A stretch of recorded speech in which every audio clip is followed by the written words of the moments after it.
On parle d'une société nouvelle pour l'homme nouveau. Pourquoi, Daniel, premièrement, pourquoi une société nouvelle?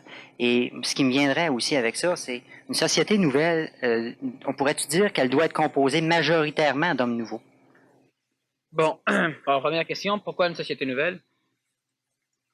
Une société nouvelle est nécessaire simplement parce que l'homme est en train de se transformer. Et si l'homme se transforme à un rythme plus rapide que la transformation de la matière sociale, alors évidemment, l'homme doit s'adapter continuellement à cette société, ce qui fait que l'homme doit freiner sa transformation, sa transition vers l'homme nouveau, vers quelque chose de mieux. Et si l'homme doit freiner sa transition pour laisser le temps à cette société-là de se transformer, l'homme n'arrivera jamais à finaliser cette transition. L'homme sera toujours dans une phase transitionnelle entre ce qu'il était et ce qu'il veut être, ou ce qu'il sent qu'il va être. La société, c'est quelque chose qui, normalement, aide l'être humain à vivre plus pacifiquement, d'une façon, disons, moins dramatiquement, son passage de la naissance à la mort. La société, c'est un cadre qui, normalement, philosophiquement, la société devrait être construite pour l'homme. Ça, on le sait, ça fait des centaines d'années que certaines personnes le disent. Et continuellement, l'homme s'évertue à créer une société de façon à devoir entretenir cette société. C'est-à-dire que l'homme crée une société qui amène à l'homme une sécurité. De ce fait, l'homme doit payer le prix de cette sécurité, étant donné que cette sécurité n'est pas générée par sa conscience, par sa vision intelligente, par lui-même. Elle est générée par cette société. L'homme ayant peur de perdre la sécurité sociale, je ne parle pas évidemment du bien-être social, la sécurité de la société, se voit contraint de l'entretenir, cette société, continuellement, et l'homme a peur de ce qui est neuf. L'homme a peur de transformer parce que l'homme se dit toujours, si on a quelque chose qui marche, pourquoi essayer une autre formule?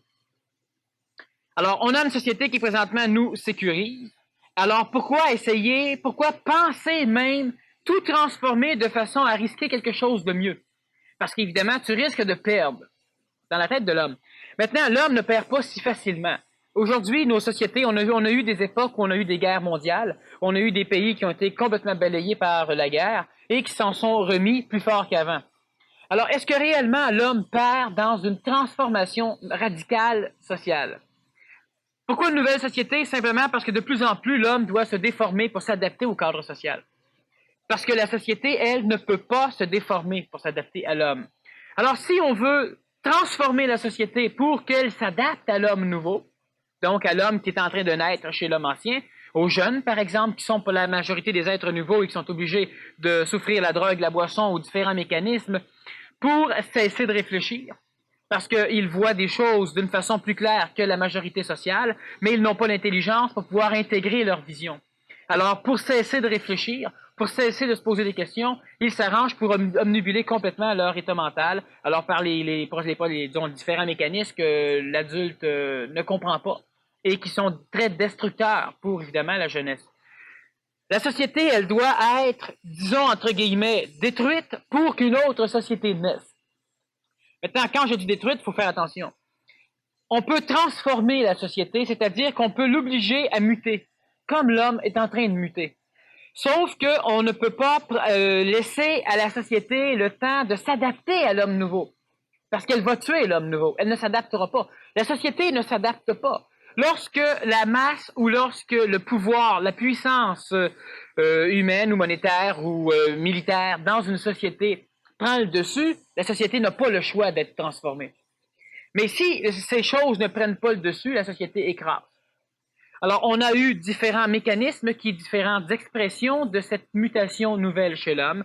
On a eu le hippie, qui a été une expression totalement déformée parce qu'il a essayé. Évidemment, on a eu des hippies qui sont devenus hippies par collectivisme et qui n'ont jamais rien compris ce mécanisme, mais ceux qui parlaient de paix et d'amour, peace and love, ceux qui se droguaient évidemment pour essayer d'avoir un monde différent, parce que dans la société actuelle, disons de leur temps, dans leur société moderne, dans la société de l'époque, ils ne pouvaient pas arriver à exprimer ce qu'ils ressentaient, c'est-à-dire non pas seulement ce qu'ils ressentaient, mais ce qui se passait chez eux. Parce que cela se passait dans l'émotion, dans la psychologie chez l'homme, ça c'est ce qu'il ressentait. Mais ce qu'il ressentait, il ressentait des choses à partir du passage d'une énergie nouvelle chez eux. Et ce passage énergétique laissant une trace donnait un ressentiment émotif et ils ne pouvaient ni l'exprimer ni vivre ce passage. Alors ils ont essayé de créer une société à part, ce qu'on ne peut pas faire. On ne peut pas créer une société à part. Il faut absolument que la société à part soit intégrée dans la société qui est déjà là, sinon tu dois te retirer dans un milieu complètement désert où il n'y a pas de société. Alors le hippisme, eux autres ont simplement essayé de s'adapter à la société de l'époque avec leurs concepts, ce qui a dégénéré en catastrophe écologico-psychologique, c'est-à-dire qu'on a eu une gang de presque d'imbéciles, de délabrés, qui n'éduquaient pas leurs enfants, qui ont viré dans des orgies de drogue, dans des orgies sexuelles, qui ne travaillaient plus, qui vivaient aux dépens de la société, etc., etc. Alors, continuellement, ceux qui ont à un moment donné l'énergie pour exprimer quelque chose de neuf, si la société ne leur permet pas de le faire, et notre société actuelle, telle qu'elle est conçue, ne le permet pas parce qu'elle ne permet pas l'erreur. Ne permettant pas l'erreur, elle ne permet pas à l'homme de se risquer. Parce que l'homme qui se risque doit être sûr. Sinon, l'homme n'étant pas sûr, se risque pas. Et on a évidemment quelques exceptions dans notre société. Mais ces exceptions-là, on accrédite leurs erreurs. C'est-à-dire qu'on leur permet à eux de se tromper parce qu'eux autres, c'est pas pareil. Alors, soit qu'ils sont premiers ministres, soit qu'ils sont des hommes politiques, soit que ce sont des grands hommes d'affaires, soit que ce soit des professeurs très reconnus, des chercheurs très reconnus. Alors, on a une élite auquel on permet de faire des erreurs. Tandis qu'à la masse, on ne peut pas leur permettre de faire d'erreurs. Les erreurs de jeunesse, on les maudit. Les erreurs d'adultes, on traite ces adultes-là d'enfants. Lorsqu'un adulte veut se transformer, tout le monde est contre. Et quand je parle de société, je ne parle pas seulement de la loi. La société, ça n'existe que par l'homme qui est dedans. Ça n'existe pas autrement. Donc, je parle de l'attitude mentale, de l'attitude psychologique de chacun des habitants de la société. Et c'est ça qui crée la société, et c'est ça qu'il faut détruire. Alors, lorsque je dis détruire une société, je ne parle pas de détruire des immeubles. Je ne parle pas non plus de détruire, de tuer des êtres humains, mais de détruire une attitude qui est fondamentalement négative, anti-amélioration, et qui empêche l'être nouveau chez chacun d'entre nous de pouvoir surgir convenablement. On est obligé de s'enfermer dans des communes pour essayer de vivre cette nouveauté. On est obligé de s'enfermer dans des endroits, dans des sectes, pour pouvoir vivre cette nouvelle expression qui n'est pas expliquée par notre société et qui ne veut même pas être expliquée par notre société, où on l'explique d'une façon pathologique. Alors automatiquement, on recherche, on va dans une secte. On a plusieurs sectes à Montréal et on a des poursuites, on a un paquet de problèmes. On rentre dans la drogue, qui est une secte, qui est un point particulier de la vision de l'homme, de la vision de l'évolution, de la vision de l'amélioration, de la vision de la société. On rentre dans la débauche, on rentre j'expliquerai pas tous les processus par lesquels l'homme peut passer pour essayer de s'adapter à cette société qui, elle, refuse l'adaptation. Et le maudit problème, c'est que si moi je rencontre un être humain, quelque part, que je rencontre un ministre, je l'ai rencontré des ministres, que je rencontre n'importe qui, si je lui parle en tête à tête, mais c'est évident. C'est évident. Et tout ce monde-là qui voit ça évident, si je les mets tout le monde ensemble et je leur en parle, là, c'est plus évident. Là, on peut pas changer ça comme ça, là. Qu'est-ce que le monde va dire? Ça se change pas de même. Tout le monde est d'accord, mais ça se peut pas se faire. Alors, il y a un maudit problème. C'est que l'homme seul est un être humain. Puis l'homme en groupe, c'est pire qu'un chien. Alors, chaque personne que je rencontre en tête à tête, lorsque je leur demande, pensez-vous que ce serait intelligent de tenter d'améliorer notre cadre d'évolution? Oui. Alors, est-ce qu'on pourrait essayer de le faire? On n'est pas assez nombreux. C'est ça. Tout le monde est d'accord, mais tout le monde n'est pas assez nombreux. Pourquoi? Parce que dans le cadre collectif de notre société actuelle, l'homme ne peut pas être groupé. J'ai un professeur, moi, que j'ai eu quand j'étais jeune, qui, lorsqu'il voyait 2 étudiants ou plus dans un corridor, il rentrait dedans à coups de baguette en disant qu'il n'est pas d'émeute. Bon. Mais c'est un peu comme ça dans notre société. Le moindrement que plusieurs personnes se groupent ensemble pour réfléchir, ça fait peur. Alors, évidemment, on va dire, oui, mais c'est une secte, donc ils se font laver le cerveau, alors il se passe des choses. Oui, à certaines places, c'est vrai. Mais dans d'autres endroits, l'homme réfléchit. L'homme raisonne. Et c'est aussi épeurant, sinon plus épeurant pour la société, parce que l'être qui n'est pas dans ce groupement et qui ne veut pas y aller parce que seul il pourra pas, mais il faut se grouper. Lui, il va se dire, oui, mais pendant qu'il raisonne, moi je raisonne pas comme eux autres, alors je suis pas au courant. Si je suis pas au courant, je ne sais pas. Si je ne sais pas, j'ai peur. Si j'ai peur, qu'est-ce que je fais? Je m'adapte pas, je me raisonne pas, je détruis ce qui me fait peur. Ça, c'est la réflexion tout à fait normale de l'homme ancien qui est prêt à mettre à son service l'arme nucléaire pour pouvoir détruire ce qui lui fait peur. Quand une abeille rentre dans ton auto, elle ne pique pas. Pourquoi t'as-tu? Parce que t'as peur qu'elle te pique. Quand tu te promènes dans la rue le soir, si on aurait le droit du port d'armes, tu te promènes, tu rentres dans une ruelle, tu te promènes sur la rue, puis il y a quelqu'un de louche qui sort d'une taverne n'importe où, ben, il y aurait beaucoup de monde qui tuerait beaucoup de monde. Parce qu'ils ont peur. Et continuellement, l'homme, au lieu de se servir de son énergie intelligente, de son énergie mentale, pour essayer de régler les problèmes à la source, alors il s'en sert pour construire des armes, il s'en sert pour construire des cadres qui vont le sécuriser, croyant que l'évolution, c'est la recherche de la sécurité totale. Lorsque je serai au paradis, je n'aurai plus de problème. Lorsque je serai en contact avec telle divinité, je serai comme au paradis, je n'aurai plus de problème. Et l'évolution de l'homme se fait toujours vers cette recherche de sécurité. Alors qu'au lieu de chercher, l'homme devrait commencer à se servir de ce qu'il a trouvé. Alors pourquoi une société nouvelle? Simplement parce que de toute façon, elle va apparaître de force. Mais il y a une chose, c'est que la société nouvelle, hier je parlais de ça avec quelqu'un à CKVL, la société nouvelle, elle va apparaître, je veux pas. Mais la personne me disait, oui, maintenant, je crois que ça serait pas mal plus fun, pas mal plus intelligent, si l'homme se réveillait pour la créer avant que l'homme se fasse réveiller par l'ère piscéenne. Alors on parle d'apocalypse, on parle de guerre, on parle de paquet de choses. C'est-tu nécessaire? Dans le contexte actuel de l'involution humaine ou de la stagnation évolutive humaine, ben ça serait presque nécessaire pour réveiller l'homme, pour que l'homme prenne conscience qu'il y a des sens, qu'il vit sur une planète ronde, pour que l'homme prenne conscience de différentes choses que l'homme ignore complètement. L'homme ne sait pas qu'il y a un corps physique. L'homme ne sait pas que son corps s'abîme parce que l'homme ne voit pas son corps physique. L'homme ne connaît pas la nature. L'homme ne connaît pas les autres personnes. On est dans un cadre tout à fait stéréotypé, sclérosé, où on n'arrive même plus à communiquer. Je te connais pas, je te parle pas. Alors comment je peux faire pour changer la société? Je connais personne. Est-ce que c'est essentiel de connaître quelqu'un pour pouvoir faire quelque chose? Non. Quand on fait des émeutes pour faire la guerre, pour démolir, pour critiquer, pour aller contre tout, c'est pas nécessaire qu'on se connaisse. Hein? Moi, je prends une pancarte, puis je milite contre quelque chose, puis à un moment donné, j'ai 3000 personnes qui me suivent. Il n'y a pas un qui se connaît. Mais quand c'est pour construire réellement, pas pour se promener, pour déambuler dans la rue, l'homme aime ça, être en gang, parce que là, il peut crier tout ce qu'il a, il peut vomir tout ce qu'il a comme problème, puis personne ne peut rien dire parce qu'il est collectif. On peut pas le viser lui. On vise celui qui a organisé la manifestation, mais on vise pas ceux qui sont dedans. Par contre, l'homme n'est pas capable de prendre la même énergie, non pas juste pour militer comme ça, pour s'étouffer après, mais pour travailler, pour penser. Et ça, on va revenir sur comment créer une société nouvelle. Alors, pourquoi une nouvelle société? Pour que l'homme nouveau puisse naître, et l'homme nouveau veut naître, la société l'étouffe. La société, c'est l'homme ancien qui habite l'homme nouveau. Tu parles de choc. Comment interpréter une nouvelle? Quand j'écoutais un bulletin de nouvelles un matin, on disait qu'un important gourou qui avait monté tout un empire, finalement, s'était enfui en laissant 1,5 million de fidèles en arrière. Ça en est des chocs, justement. Oui, c'est ça. Merveilleux, merveilleux. Comment un homme peut-il arriver à faire confiance à un autre homme? L'homme ne devrait jamais faire confiance à un autre homme.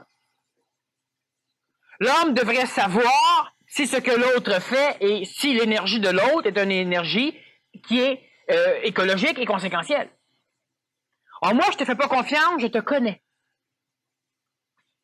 J'ai expérimenté ta nature et je sais ce que tu peux faire et je sais ce que tu ne peux pas faire. Évidemment, il y a un risque d'erreur à l'intérieur, mais ce risque-là, je suis prêt à le courir. Ce qui fait que si un jour tu pars avec tout l'argent que je t'ai donné et que tu disparais dans la brume, je pourrais dire, ça fait partie du risque calculé. On fait ça en affaires, mais on fait jamais ça dans l'évolution. Dans l'évolution, on arrive, les yeux fermés bien durs, les oreilles bien bouchées, et puis là, on y va, puis on donne. Puis moi, je pense pas, le maître pense à ma place. Alors, tu vas voir ton maître, tu lui dis, hey, est-ce que c'est bon si je crois à telle affaire? Le maître dit non, parfait, tu crois plus. Est-ce que c'est bon si... Le maître dit oui, parfait, tu crois. Est-ce que je devrais être végétarien? Ah, certainement! Ah, parfait, un végétarien. On ne sait pas pourquoi on n'a rien compris un végétarien. Puis quand le maître taxe son camp, tout le monde se remonte sur le cul. Comme disait François, c'est le culte. Faut mettre ça au culte. Et c'est ce qui arrive. Et là, moi, mais le maître, le maître, c'est un vrai maître. Il vous a maîtrisé totalement, puis vous autres, pendant ce temps-là, vous étiez assujettis, vous étiez collectifs, toute la gang croyait au maître, et tout le monde énergisait le maître. Quand le maître a eu suffisamment d'énergie, le maître n'était pas un fou. Puis on peut pas maudire le bonhomme. Crème, il donne une leçon initiatique à combien de fidèles? C'est ce qui se passe. Puis c'est toujours ce qu'on fait. C'est que la personne qui recherche l'initiation, la personne qui recherche à apprendre, elle veut pas se faire fourrer. Donc, elle veut apprendre, mais elle veut pas apprendre. Elle veut que tu lui dises tout. Quand elle est... Il y a deux classes de normalité collective, évolutive. Il y a celui qui est prêt à accepter tout ce que tu vas lui dire, du moment que ça vient de ta bouche. Puis il y a l'autre qui va accepter tout ce que tu vas lui dire à la condition que tu lui dises ce qu'il veut entendre. Et on a des gourous suffisamment intelligents pour soit les diriger ou soit être psychologue et donner tout ce qu'on veut entendre. Dans un contexte de ces gourous, on a nos sociétés où nous donnons à l'homme ce que l'homme veut entendre. La politique fait ce genre de travail, entre autres. La médecine fait ce genre de travail. La police, en tout cas, nos lois, fait presque tout fait ce genre de travail. Et on a l'autre parcelle qui est beaucoup plus spiritualisée, où on va donner à l'homme, on convainc l'homme que la connaissance, c'est nous autres qui l'avons. Moi, j'ai une connaissance, c'est évident, mais cette connaissance-là, tout le monde peut l'avoir. La seule chose, c'est que personne ne veut l'avoir. En fait, tout le monde veut l'avoir, mais personne ne veut payer le prix. Puis payer le prix, c'est cesser de souffrir. Payer le prix, c'est cesser d'être perdu. Payer le prix, c'est commencer à voir clair. Mais ça, c'est épeurant, parce que je vais voir des choses que je ne connais pas. C'est normal, tu les vois pas, tu peux pas les connaître. Mais tu les connaîtras pas non plus si tu veux les voir. Mais l'homme veut connaître avant de voir. Alors l'homme se recherche un maître, l'homme se recherche un prêtre, l'homme se recherche un gourou, l'homme se recherche un vichou. Et puis il pose des questions pour essayer de se faire un point de vue avant même de voir. Mais l'homme ne peut pas avoir un point de vue réel avant de voir. Alors tu poses une question et la personne, si elle a le moindrement d'intelligence chez elle, elle te retourne toujours la question et elle te remet à ta place. Il faut que l'homme arrive à réfléchir individuellement pour qu'après ça, on puisse travailler en collectivité. Mais il y a une différence entre la réflexion collective qui pousse l'homme à travailler individuellement. C'est ce qui se passe dans nos sociétés. Où tout le monde est assujetti à la même collectivité et où tout le monde ramasse son verre d'eau, tout le monde ferme sa porte, tout le monde barre sa porte, tout le monde barre son char, tout le monde ferme ses choses. Moi, je le connais pas, j'ai rien à voir avec. Tu te promènes sur la rue, quelqu'un tombe à terre, ah, lui, tu l'as pas vu, tu t'en vas. On vit individuel dans une société collective. Et l'homme ne comprenant même pas pourquoi il vit en collectivité, parce que l'homme ne veut pas réfléchir là-dessus, l'homme préfère chialer, l'homme préfère demander à la collectivité de lui donner et en demander plus. Et sans même pas connaître, c'est ce qui se passe avec les compagnies. On a des employés qui se font exploiter, mais c'est rare aujourd'hui. Il y en a encore. Mais on a beaucoup plus de patrons qui se font exploiter par les employés, à cause des syndicats. Alors moi, j'ai travaillé dans plusieurs compagnies et j'ai vu des choses. Parce que je peux voir, disons, à un moment donné, quand tu arrêtes de crier et tu observes, là, tu vois des choses que ceux qui crient ne voient pas. Et c'est facile de demander une augmentation de salaire. Mais on a eu combien de compagnies qui ont fermé leurs portes parce qu'on leur a demandé des augmentations de salaire? Évidemment, on se plaint que le patron fait de l'argent. Et le patron, c'est lui qui a risqué tout au début, par exemple. Nous autres, on était trop caves, trop larges. On voulait pas rien risquer, nous autres. Puis lui a tout risqué, lui a parti ses choses, lui a travaillé, puis j'en connais des patrons, hein, puis du 24 heures sur 24, puis des faillites, puis des redéparts, puis des refaillites, puis des redéparts. Ils l'ont fait. Et là, l'employé vient se placer là. C'est le rôle du patron de donner, normalement, dans la société nouvelle, en tout cas, ça va être ça. Ça va être le rôle du patron de donner tout ce qu'il faut à son employé pour qu'il apprenne, pour qu'il vive. Pas juste pour qu'il fasse de l'argent, pour qu'il vive aussi. Mais présentement, on peut pas demander à un patron des choses qu'il connaît pas. Puis en plus, on lui laisse même pas le temps. Mais ça, c'est d'autres choses. Mais on a de l'exploitation qui se fait beaucoup plus de l'employé vers le patron. Et continuellement, ne connaissant pas le rouage même économique de la compagnie, eh bien évidemment, on se plaint et on chiale. Mais on ne veut pas étudier. Et vu que, moi j'ai rencontré un patron une fois, pour qui j'ai travaillé, où lui, il a commencé par donner 3 $ de l'heure de plus que toutes les autres compagnies similaires. Alors évidemment, on était en haut. Il a donné, c'est au niveau de l'ambulance, il a donné des véhicules neufs à la majorité de ses employés. Il a acheté des compagnies, il a vendu ses vieux véhicules, il y avait les permis, donc il a acheté des véhicules neufs. Sauf que c'est un patron qui était chien. Parce qu'il y avait 45 ambulances et il en achetait 10 par mois. Alors il était chien, parce qu'il en donnait 10 à 10 équipes, puis les autres avaient encore leur vieille régune. Fait que c'était un mot du chien. Puis il y avait du départi pris. Puis le mois d'après, il en achetait 10 autres. C'était un mot du chien. 45 000 $ l'ambulance, 10 par mois. Les gars voulaient qu'il en achète 45 d'une claque. Parce que le patron, c'était un mot du chien. 3 $ de plus de l'heure. Et en plus, le patron a dit, je vous oblige à suivre un cours plus intensif. Enfin, je vous oblige pas. Ceux qui le suivent, je le paye. Puis les autres, qui ont une augmentation à chaque examen qui passe convenablement. C'était un mot du chien. Parce que là, celui qui ne voulait pas suivre le cours, il n'avait pas le même salaire. Puis là, il y avait encore des partis pris, des chouchous, des ci, puis des ça. Et puis à un moment donné, ben, les employés, quand les autres compagnies se sont syndiquées, ils ont demandé une augmentation. Eux autres avaient demandé une augmentation. Et 3 piastres de plus que les autres. Mais c'était pas assez. Il fallait augmenter encore. Alors, les patrons, qu'est-ce qu'ils font? Alors, ils partent pas en haut de l'échelle. Parce que l'employé va en demander le double dans 2 ans. Alors, il part en bas de l'échelle. Comme ça, il va pouvoir vivre plus longtemps. Parce que les employés ne comprennent pas, ben les patrons sont obligés d'agir comme ça. Il y a des patrons qui sont exploiteurs, c'est évident. Mais il y a beaucoup d'hommes d'affaires qui sont corrects. Mais l'homme qui n'est pas en affaires ou l'homme qui ne connaît pas le patron ne peut pas le savoir parce qu'il a une idée stéréotypée du patron. Un patron, c'est un chien. Pour la majorité des employés, je parle de compagnies où il y a beaucoup d'employés, dans la majorité des cas. Et j'en ai visité, je me suis promené, j'en ai vu des choses et on n'en a pas. Alors un jour, j'ai mon patron qui est embarqué sur un véhicule ambulancier avec nous autres qui a fait une journée. Quand il est revenu, il n'avait jamais pensé que ces gars travaillaient de même. Et puis il y a eu quelque chose de neuf tout de suite dans la compagnie. Mais le bonhomme est venu voir. Mais ça chialait partout pareil. Ça chialait en crime.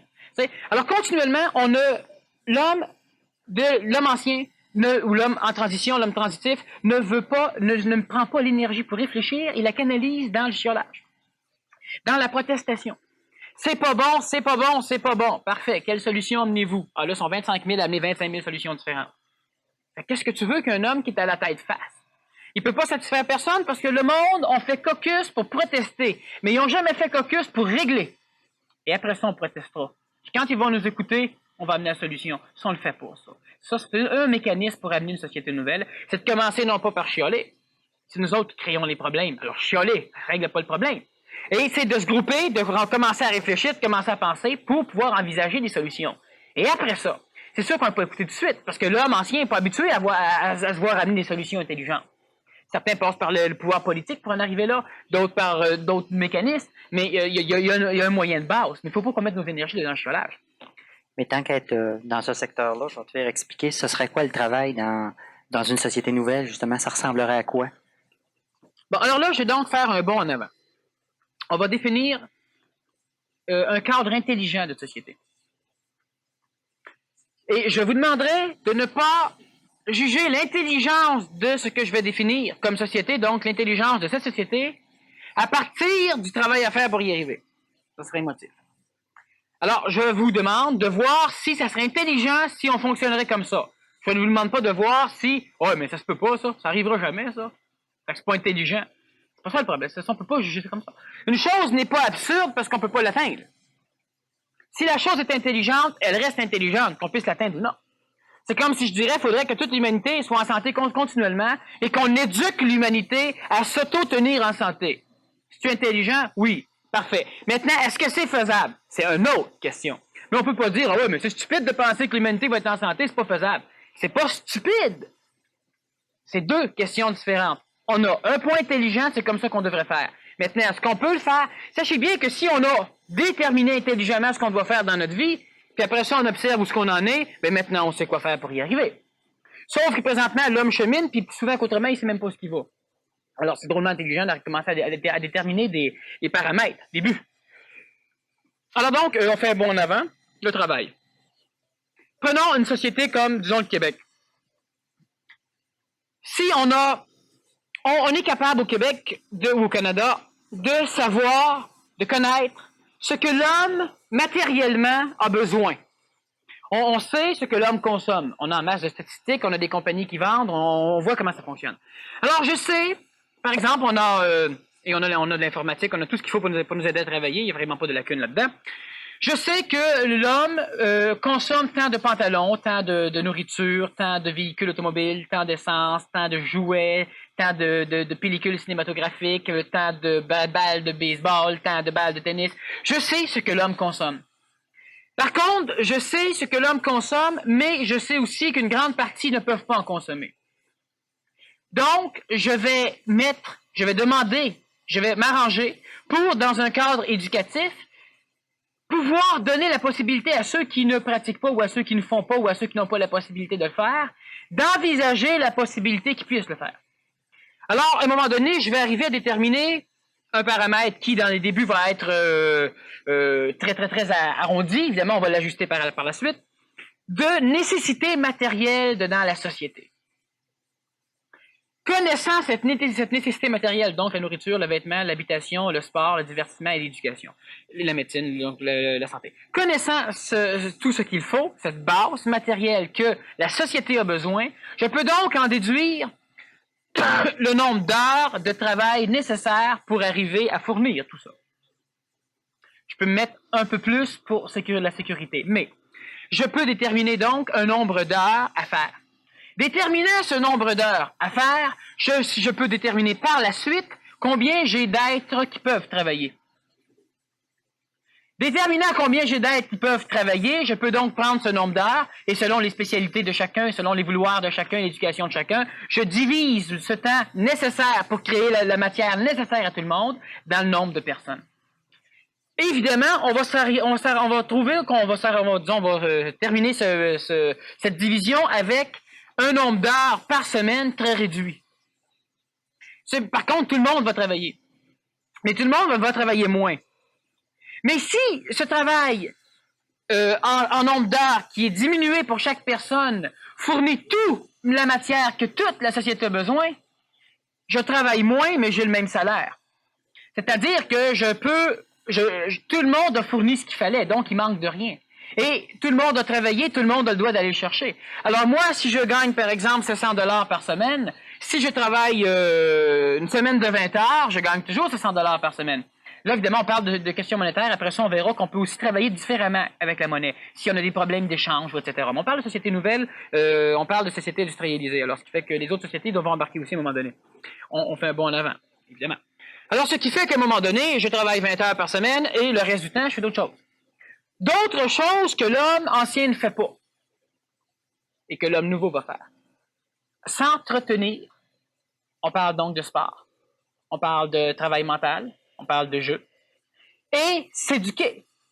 Parce que l'homme s'éduque jusqu'à un certain âge. Après ça, l'homme ne s'éduque plus. La société, elle avance. Puis l'homme, il ne comprend plus. Oh, certaines personnes se recyclent régulièrement parce qu'ils sont obligés de faire leur profession, comme les médecins, comme les architectes, comme différentes personnes. Mais pas pour la majorité. Alors, si je sais matériellement combien j'ai besoin de matière, je sais qu'on a besoin de 40 000 autos neuves par année, je sais qu'on a besoin de alors je sais automatiquement le nombre d'heures que ça me prend pour le faire, et je prends le nombre d'employés que j'ai dans ma société, et je divise ce nombre d'heures-là par le nombre d'employés, ce qui fait qu'on arrive dans un cadre sociétaire qui est un peu ce que l'homme moderne recherche lorsqu'il parle de société de loisirs. Maintenant, l'homme nouveau ne vivra pas de société de loisirs. Parce que l'homme nouveau va comprendre l'intelligence de ce qu'il fait. Donc, il va être toujours en loisir. C'est-à-dire qu'il n'aura pas besoin de chercher du loisir pour oublier qu'il y a une autre partie de sa vie. Ce que l'homme fait présentement. Hein? L'homme vit une carte de sa vie qui est maudit et il recherche une autre partie de sa vie pour pouvoir oublier celui-là. Bon, alors, c'est pas le même qu'on vit. Mais déjà, Daniel, déjà, il existe des choses qui sont il manquerait pas beaucoup de choses à raffiner pour que ça existe. Il y a quelqu'un hier il en manque pas énormément. Quelqu'un qui creusait des puits artésiens, puis il me contait qu'au pouce carré, là, il y avait un rapport à faire au gouvernement. À chaque fois qu'il creuse un puits avec un petit piton qu'il met dessus, la profondeur, la sorte de sol, puis ça, c'est compilé sur ordinateur. Fait que de même, il améliore les cartes géologiques à mesure avec ces données-là. Ça, c'est travailler intelligemment. Ben oui. Au lieu de payer du monde pour le faire, ben, ils s'organisent pour tout le monde de le faire. Selon leur travail. Il n'y a pas grand-chose à changer. On a parlé à un moment donné, certaines compagnies l'ont fait, réduire le temps de travail des employés pour donner de l'emploi à plus de monde. Sauf que si une compagnie le fait, il faut qu'elle ait des reins solides parce que les autres ne le font pas. Et ce serait évidemment plus... Pour donner un salaire suffisamment viable aux personnes qui travaillent moins, il faut qu'elle ait les reins solides parce que sinon, elle devra diviser le temps de travail en deux et diviser le salaire en deux. Ce n'est pas vraiment bon pour les personnes. Mais ça, c'est un mécanisme. On approche de tout ça. Sauf qu'on approche du mauvais sens. On essaie de se dire, si on augmente les salaires et qu'on réduit le temps de travail, plus de monde vont travailler, plus de monde vont avoir d'argent. Si plus de monde ont d'argent, plus de monde vont acheter. Si plus de monde achète, plus les compagnies vont pouvoir fructifier. Si les compagnies fructifient, plus de monde vont pouvoir travailler. C'est comme ça qu'on l'envisage, mais on reste toujours dans le cadre de la société de consommation où on ne comprend pas l'intelligence de la matière. Et c'est mauditement utile, la matière, pour l'évolution de l'homme, pour le bien-être de l'homme, pour l'éducation de l'homme et tout ça. Sauf que la matière n'est pas là pour donner exclusivement de la sécurité à l'homme. Et la société de consommation, c'est ça.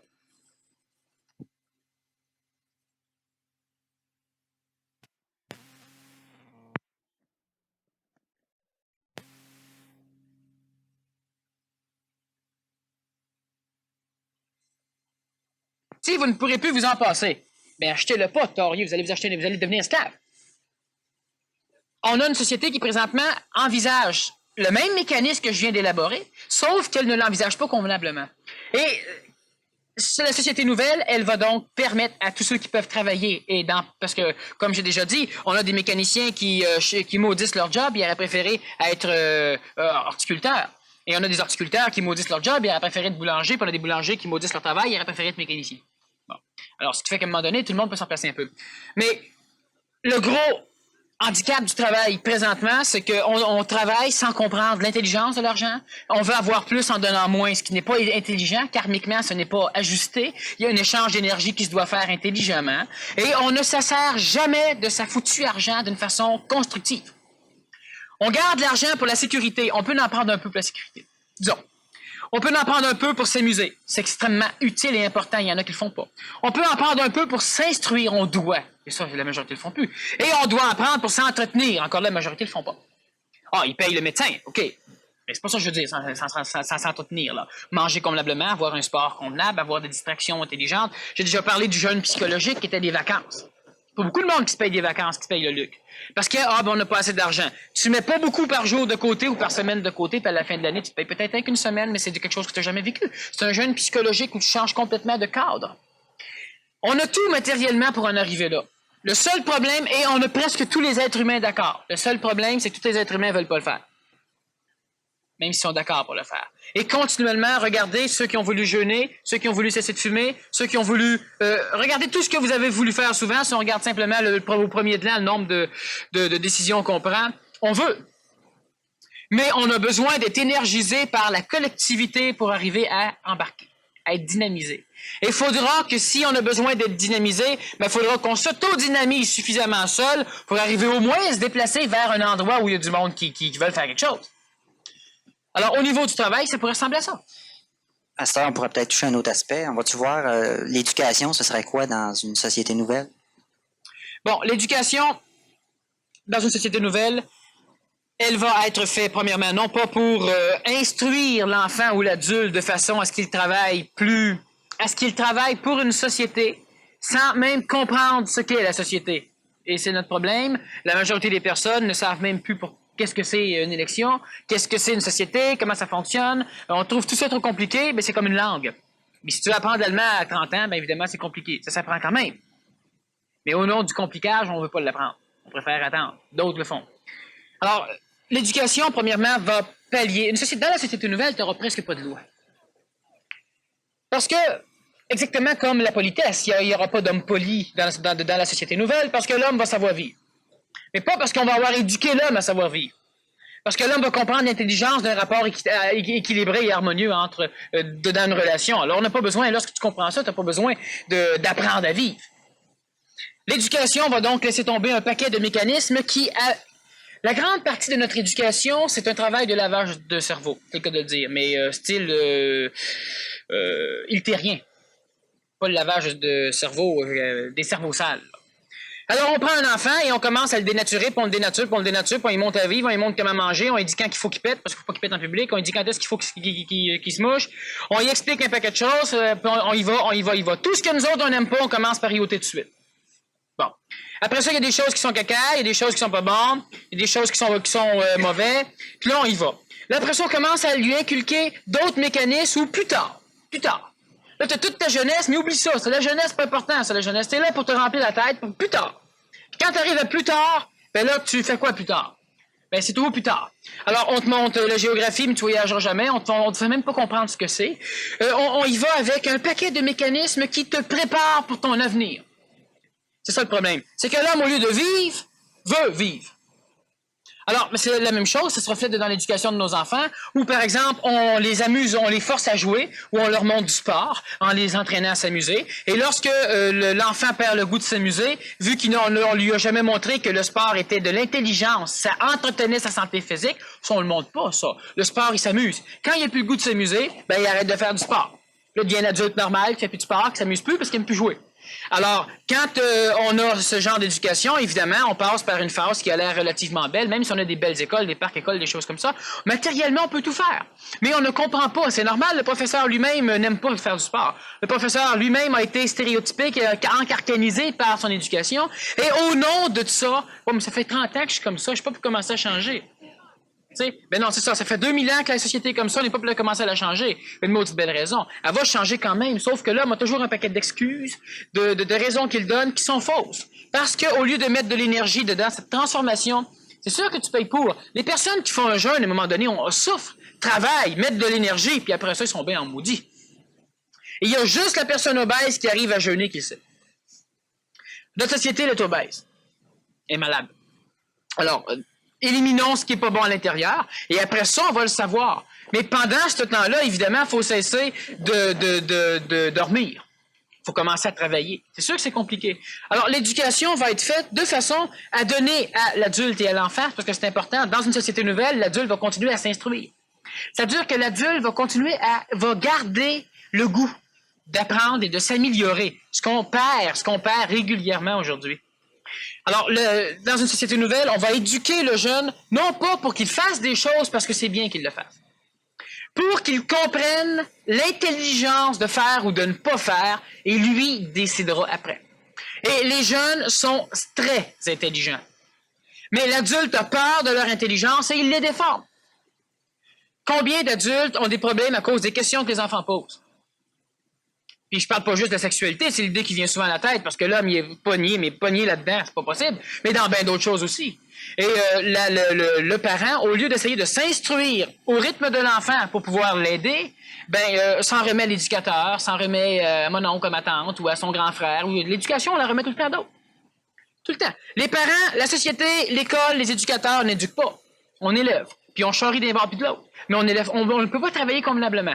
Premier point qui empêche cela, tout le monde a des idées différentes de ce que c'est que l'éducation. Même dans la même famille.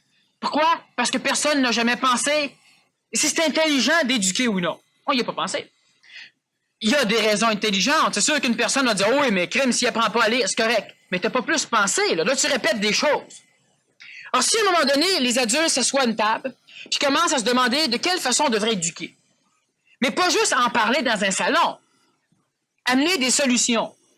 Ouais, on est juste 15 à amener des solutions, oui. Mais si 15, puis après ça 20, puis après ça 30, ça prend du temps, mais ça finit par aboutir.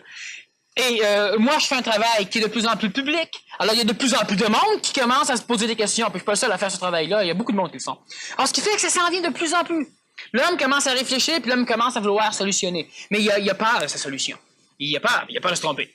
Mais il faut que l'homme se trompe. L'homme ne pourra pas savoir si c'est bon ou pas bon s'il ne l'essaye pas. Il faut que l'homme l'essaye. L'homme va réfléchir plus avant de l'essayer, mais il faut que l'homme essaye de quoi? Alors, dans l'éducation d'une société nouvelle, donc dans l'éducation nouvelle, on va permettre l'erreur. On va permettre aux jeunes, quand le jeune il a des boutons dans la face, on dit correct, viens pas à l'école. Puis si c'est contagieux, raison de plus, reste chez vous. Mais quand le jeune, psychologiquement, là, il est down, là, il est dépressif aujourd'hui, là, ça ne tente pas pantoute, pas le droit de faire ça. On the school, à l'école. Mais toi, quand tu peux rentrer travailler, tu as un certain nombre de journées. Ouais, mais l'enfant va ambitionner. Non, l'enfant ambitionnera pas. Prends un employé qui n'a jamais de journée de maladie ou éduque-les comme on le fait à l'école, puis il vient à un moment donné que là, les employés commencent à ambitionner. Puis il y en a beaucoup d'employés qui ne manquent pas quand c'est pas nécessaire. Puis même moi, t'as 10 paquets qui manquent régulièrement parce qu'ils se disent qu'ils ont droit. Alors, si tu as 4 journées de maladie par année qu'on te donne, tu prends ça pour des vacances, toi. Alors là, tu arrives à la fin de l'année, tu vas les prendre, t'es pas fou. C'est ça. Parce qu'on fonctionne comme ça, on a toujours un paquet de problèmes. Ça coûte énormément cher au gouvernement, aux sociétés, aux compagnies, aux patrons, pas à la société, en général. Et c'est la même chose pour l'école. Alors, continuellement, l'enfant va à l'école, pourquoi? Parce qu'il est obligé, mais pas parce qu'il comprend. Alors, si on l'amuse, il va parce qu'il veut jouer. Mais quand il veut plus jouer, il y a encore un problème. Alors, il y a plusieurs choses qu'on va éduquer l'enfant à se prendre en main, mais pas se prendre en main en voulant faire plaisir aux parents, en voulant faire bien, en voulant faire plaisir au petit Jésus, en s'arrangeant pour faire des choses parce que c'est intelligent, c'est évident. C'est évident.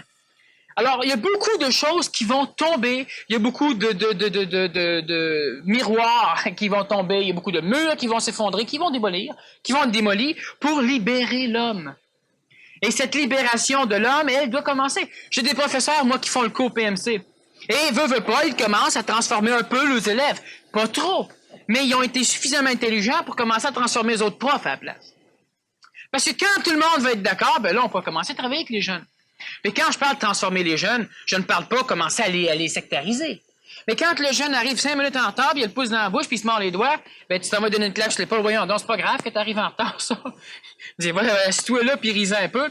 Ben c'est ça. Fait que tu déculpabilises le jeune. Puis quand il arrive trop en retard, là, c'est le temps d'y faire comprendre l'intelligence d'arriver à l'heure. Pas de le culpabiliser pour qu'il agisse par action-réaction.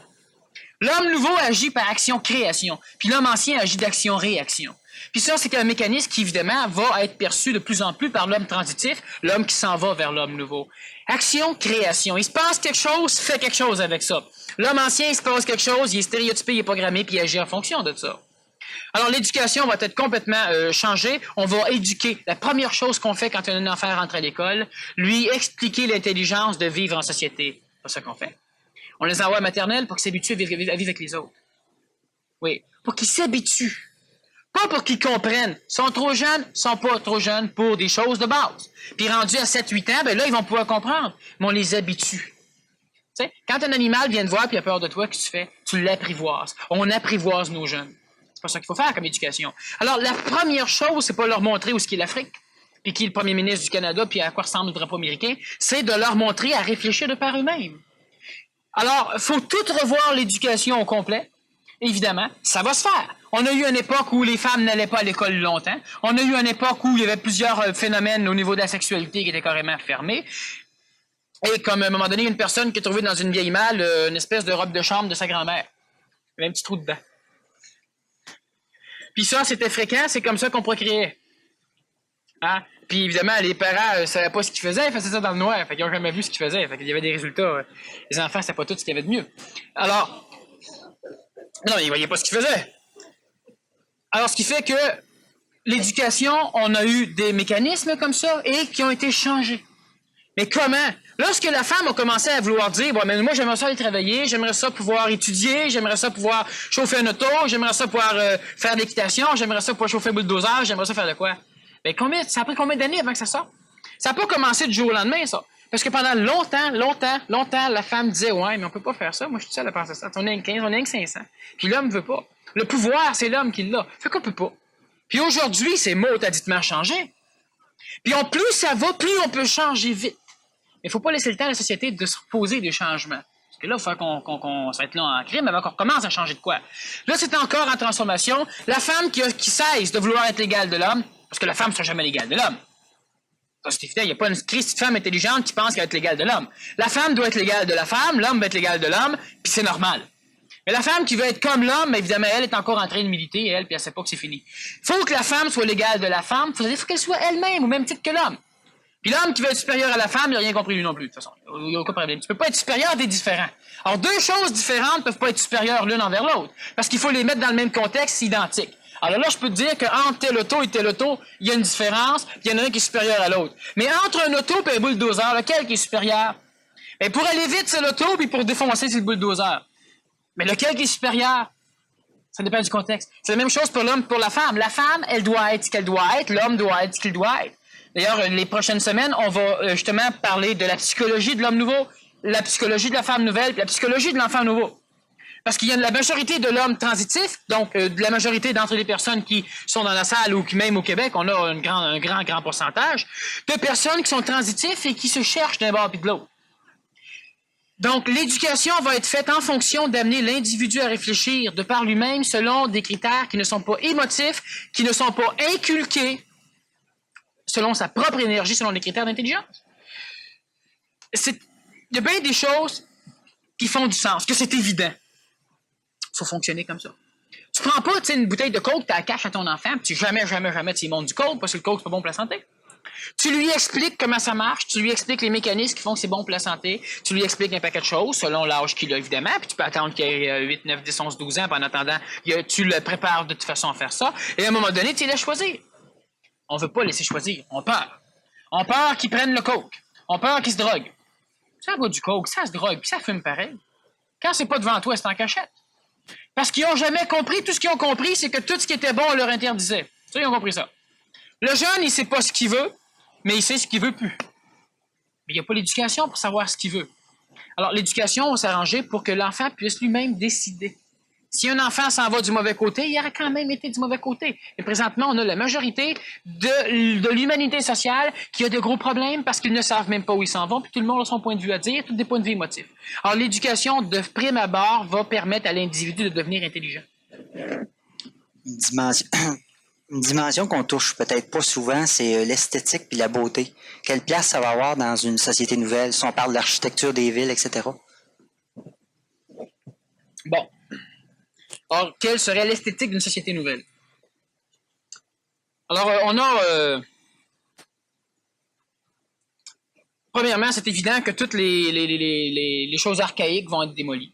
Sauf si tu veux garder un musée ou tu veux garder des choses au niveau de l'instruction, mais pas pour le contexte émotif ou psychologique, pour la simple raison que c'est totalement anti-évolutif de conserver ce genre de choses.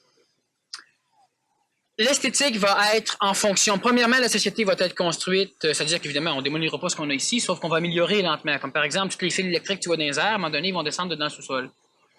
Puis, il y a plusieurs choses de toute façon qui vont être transformées. Les matériaux, de plus en plus. Au niveau d'une société nouvelle, les maisons, par exemple, ne sont pas des maisons qu'il faut que tu entretiennes régulièrement.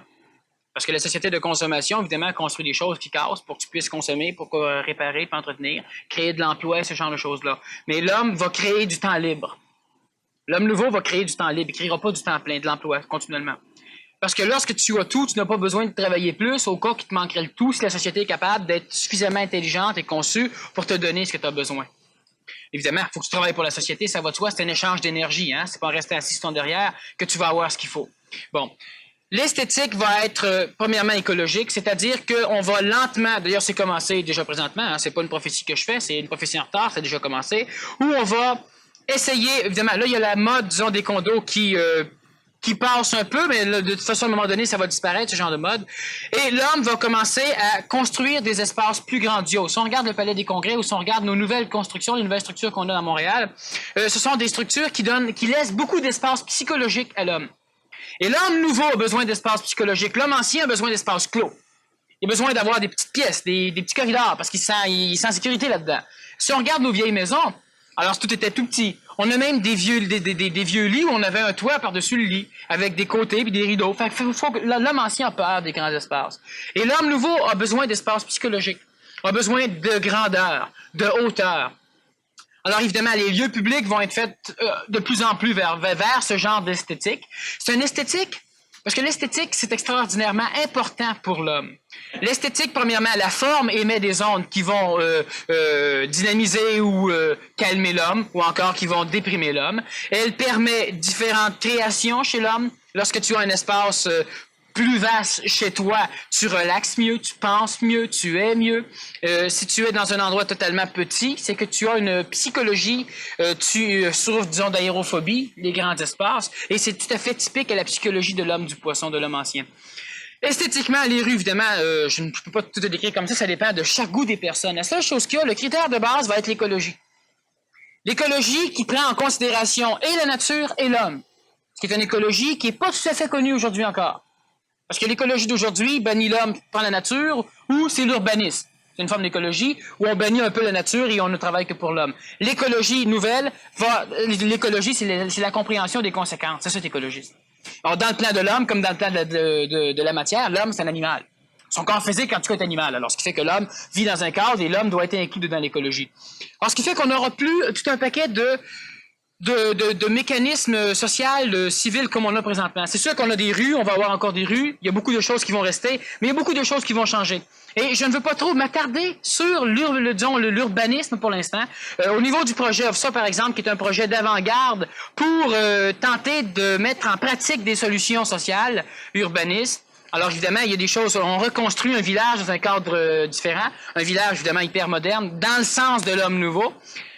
Mais au niveau de ce qui existe déjà, selon les municipalités, selon les hommes qui vont vivre dans certaines régions, certaines choses vont complètement changer de façon à rendre la ville esthétique. Donc, plaisante à voir.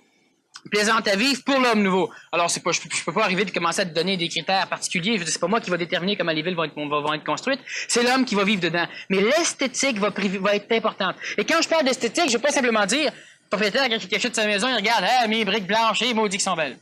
À côté, il y a un building, à côté, ils sont noirs. C'est pas ça l'affaire, là. C'est l'esthétique visuelle continuelle. Le regard de l'homme nouveau, c'est un regard qui va loin. L'homme ancien est souvent myope parce que justement, il ne veut pas voir trop loin. Et l'homme nouveau, c'est un être qui va vouloir observer loin, qui va être capable d'étendre son champ visuel, son champ de conscience. Alors évidemment, l'esthétique va être importante au niveau de l'ensemble. Alors, ça va être différent de ce qu'on a eu présentement. On a certains maires dans la région de Montréal qui commencent à penser à l'esthétique, où on veut enterrer des fils électriques, justement, on pense à des choses. Et on a évidemment, c'est sûr qu'on a des personnes qui, moi, prenons rien que l'exemple, par exemple, du maire de Montréal, qui passent pour un cinglé ou pour un fou plus souvent qu'autrement. On sait de toute façon que sa ville, que Montréal est sur la carte. C'est pas Montréal, la ville la plus importante de sa province.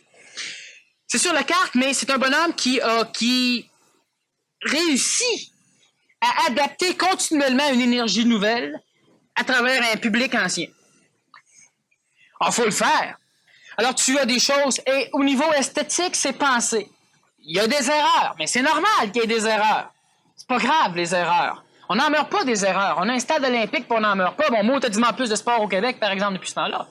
Le stade n'est pas fini, mais c'est pas grave. Puis erreur ou pas erreur ou quoi que ce soit, ça n'a aucune importance. Même si un gars volerait de l'argent. Ce qui reste dans la société, je dis pas que le maire a volé, là. Ce qui reste après ça dans la société, c'est une tentative, c'est constructeur. Et il faut qu'on s'arrange pour se faire voler. Mais il faut qu'on laisse le monde faire des erreurs. Alors, présentement, on a une esthétique, un urbanisme de plus en plus transformé. Et si on regarde d'autres municipalités qui, les autres, n'ont rien compris, qui ne fonctionnent qu'à partir de ce que le public demande. Mais si tu rencontres une personne chez elle, tu demandes ce qu'elle veut, puis le voisin, puis le voisin, puis le voisin, puis après ça, tu demandes à tout le monde ce qu'ils veulent, ça va être deux choses. Alors, c'est important de ne jamais, puis ça, c'est le gouvernement nouveau, c'est ce qu'ils vont faire. Ça va faire frémir un peu le public quand ça va commencer, disons, à être exprimé, c'est qu'ils ne demanderont jamais, ils feront jamais ce que la collectivité veut. Jamais. Ils ne seront pas des dictateurs parce qu'ils vont faire ce que l'homme individuel veut, mais ils ne feront jamais ce que la collectivité veut. Ils ne feront pas ce qu'ils veulent. Ils vont faire ce que l'homme individuel veut, mais pas ce que la collectivité veut. Autrement dit, c'est sûr, tu vas dire que c'est compliqué parce que si on ramasse un paquet de monde et qu'on commence à jaser ensemble, normalement, on devrait passer des semaines et des semaines pour arriver à rien. Parce que l'homme ancien doit commencer par se connaître. Il faut qu'on se présente, sinon c'est clair. On peut arriver à travailler, ils n'ont pas dit nos noms. Fait qu'on donne tous nos noms, ils oublient tout de suite. Puis après ça, on commence à travailler. Hein? Bon. Alors, l'homme ancien travaille comme ça. Alors, on doit s'asseoir. Qu'est-ce qu'on veut faire? Alors, on doit amener un problème, puis on veut le solutionner. Fait qu'on commence. Mais l'homme ancien peut travailler, même en groupe, à régler les problèmes rapidement. Mais cet homme ancien-là, c'est un homme transitif, évidemment. Parce que l'homme typiquement ancien, qui ne comprend pas encore qu'on peut faire de quoi, qu'on peut améliorer, que lui n'est pas médiocre, qu'il n'est pas un imbécile, que lui est capable, s'il sort de sa médiocrité. Il ne connaît pas qu'il aille apprendre, il est capable d'apprendre. Ben, cet homme-là va être capable de discuter puis de jaser. Alors, si on parle d'urbanisme, si on parle de ce genre de choses, ça va être les personnes eux autres mêmes, mais qui vont déterminer le cadre, les paramètres de l'esthétique sociale. Et je parle matériel, je ne parle pas de l'esthétique sociale psychologique, ça va être déterminé par l'homme qui va vivre. Si ça ne te tente pas de dire bonjour, tu le dis pas. Si ça te tente, tu le dis, puis ça finit là. Il n'y a pas d'esthétique autrement. Si, toi, ça te touche que l'autre te dise pas bonjour, revise tes points de vue, t'as un problème, pas l'autre. Bon. Et donc, les paramètres d'esthétique matérielle, l'esthétique urbain, va être déterminé par le monde qui vont vivre dedans, mais c'est du monde qui vont être capable de comprendre l'intelligence de l'esthétique. Faut que tu aimes autant vivre dehors qu'en dedans. Présentement, l'homme aime rarement être dehors dans l'endroit où il vit, et il aime très rarement être en dedans non plus.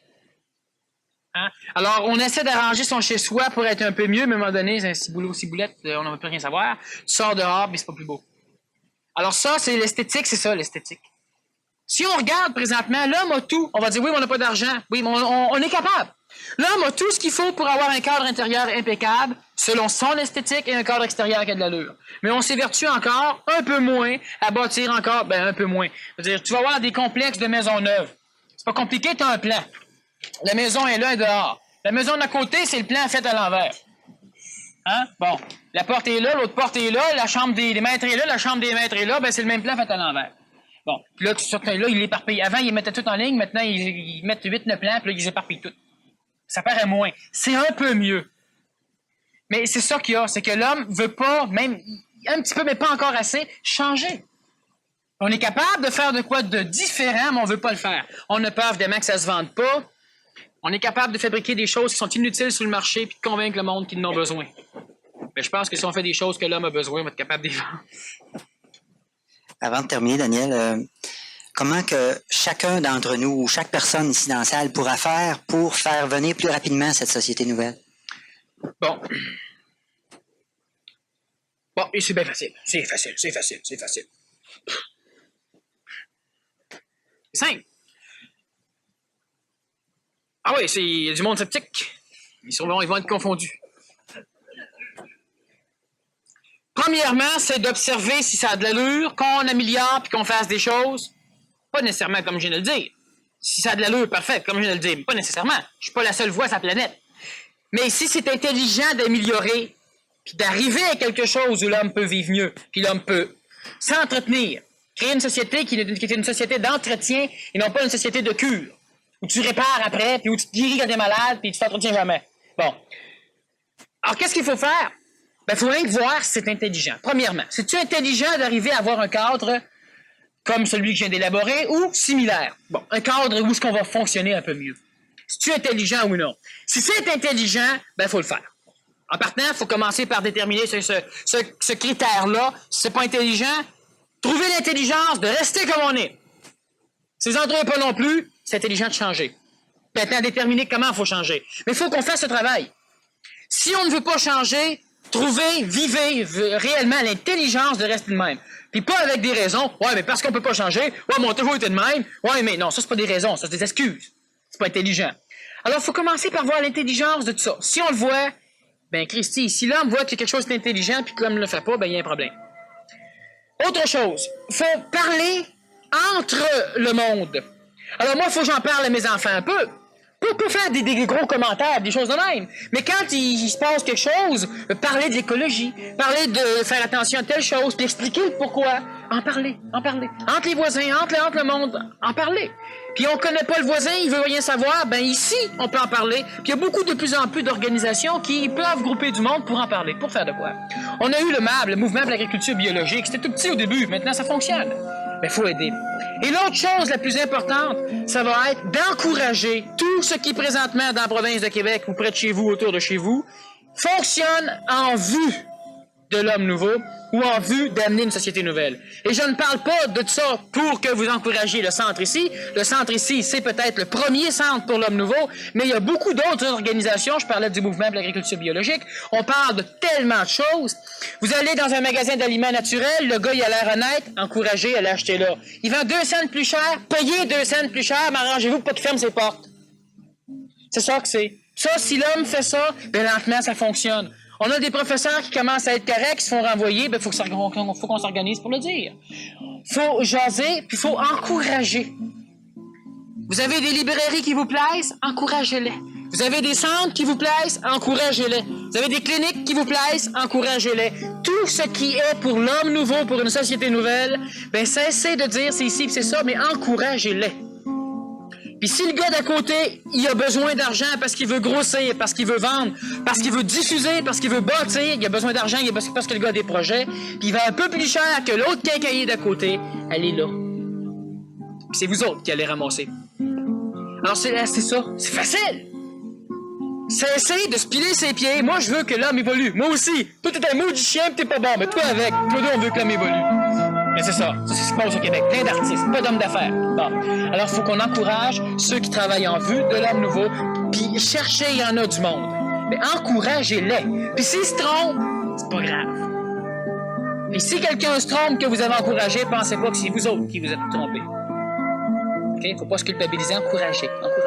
Bon, j'ai une question ici qui résume un peu la première partie de la conférence et qui est quand même tournée assez subtilement. On va essayer de passer au travers. Faire l'inventaire des besoins matériels pour déterminer la production des biens et services nécessaires à la collectivité et en déduire le nombre d'heures de travail à répartir entre chacun, d'accord totalement. Mais établir cela, comme tu l'as dit, sur la base de la consommation actuelle et des observations d'une société dont la survie dépend d'une surconsommation outrancière et d'une non-compréhension de notre rapport à la matière, non. À mon sens, la société nouvelle devra aussi se pencher sur la question d'une utilisation intelligente des biens et services ou bien elle ne sera pas. Bon, disons que moi, je voulais faire ça un petit peu doux. C'est pour ça que je n'avais pas précisé jusqu'à ce point-là, mais effectivement, la première chose, évidemment, c'est de savoir ce que l'homme a besoin. Mais le problème de savoir ce que l'homme a besoin, c'est qu'il ne faut presque pas le demander à l'homme. Parce que là, l'homme va demander beaucoup plus que ce qu'il y a déjà. Qu'est-ce qu'il y a de besoin? C'est ça. Évidemment, beaucoup plus que qu'est-ce qu'il y a de besoin et qu'est-ce qu'il a déjà. Alors, c'est évident qu'il faut commencer par déterminer un peu ce qui est nécessaire à la vie. Et dans une société nouvelle, tout ce qui est nécessaire à la vie ne peut pas se vendre. Et ça veut dire, évidemment, un changement radical dans l'attitude de l'homme qui vit dans la société. Parce que ce qui ne se vend pas ne peut pas se voler. C'est-à-dire que ce qui ne doit pas se vendre ne doit pas se voler. Parce que si elle se vole, c'est-à-dire que si on en gaspille et on ambitionne, ce que l'homme ancien va faire immédiatement. Hein? C'est sûr que si à un moment donné, on décide qu'on ouvre tous nos centres d'achat, nos épiceries, la nourriture, c'est pour la vie, donc on ne peut pas vendre la vie. Et par contre, on doit, par une structure sociale, disons, qui pourrait être légèrement compliquée à expliquer, arriver à travailler quand même pour mériter d'avoir ça. Alors, si je travaille pour la société me donne gratuitement les choses que j'ai besoin pour vivre. Mais si les personnes, l'homme ancien va ambitionner tout de suite, il va remplir ses garde-robes, il va en mettre en dessous de son lit, il va en mettre dans... Hein? Bon, alors ce qui fait qu'on peut pas le faire pour l'instant, il faut qu'on limite le gaspillage par la possession monétaire d'un individu. C'est terrible. Alors, ce qui fait que si tu n'as pas beaucoup d'argent, tu gaspilles moins. Et si tu as beaucoup d'argent, normalement, tu as travaillé pour le mériter, donc tu fais attention. Et quand tu gagnes à la loterie, tu gaspilles, c'est pas là. Alors, ça c'est un problème. Donc, on devrait déterminer, premièrement, qu'est-ce qui est essentiel à la vie, à une vie en santé. Ce qui est essentiel à l'entretien, ce qui est essentiel à l'éducation, au divertissement, parce qu'une chose importante, le divertissement. Tout ce qui est essentiel pour permettre de prendre l'homme là où il est, de le conserver au minimum là où il est, et de lui permettre de s'améliorer. Alors, c'est ça qu'il faut qu'on détermine. Et à partir de ce qu'on a déterminé là, on détermine automatiquement le travail qu'on a besoin de faire pour y arriver. Et là, on trouve le nombre d'heures qu'on divise chez les personnes. Si on regarde au niveau du projet OFSA, c'est évidemment ce qui va se passer. C'est-à-dire qu'il y a des choses qui sont essentielles à la vie individuelle de chaque personne ou de chaque famille.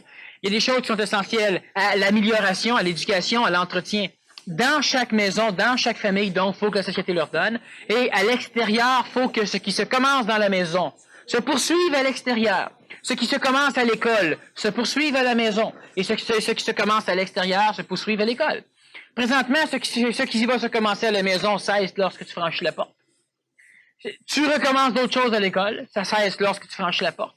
La société t'éduque d'une autre façon, ça cesse lorsque tu rentres quelque part. Et ça, c'est l'éducation qui est donnée présentement à nos jeunes et à nos adultes. Alors, il a choisi une bonne couleur, pour le faire, voyez-vous. Alors, effectivement, l'homme ne peut pas... Si on regarde la société actuelle, où on a énormément de gaspillage, où on bannit le recyclage même de la matière, au nom de je ne sais quelle stupidité, où on a au lieu... Prenons par exemple l'exemple du projet OFSA. Les maisons qui vont être fabriquées au niveau de ce village, dans la cuisine, qui est conçue d'ailleurs pour donner le goût de cuisiner, mais qui facilite aussi la cuisine, c'est que tu as plusieurs poubelles.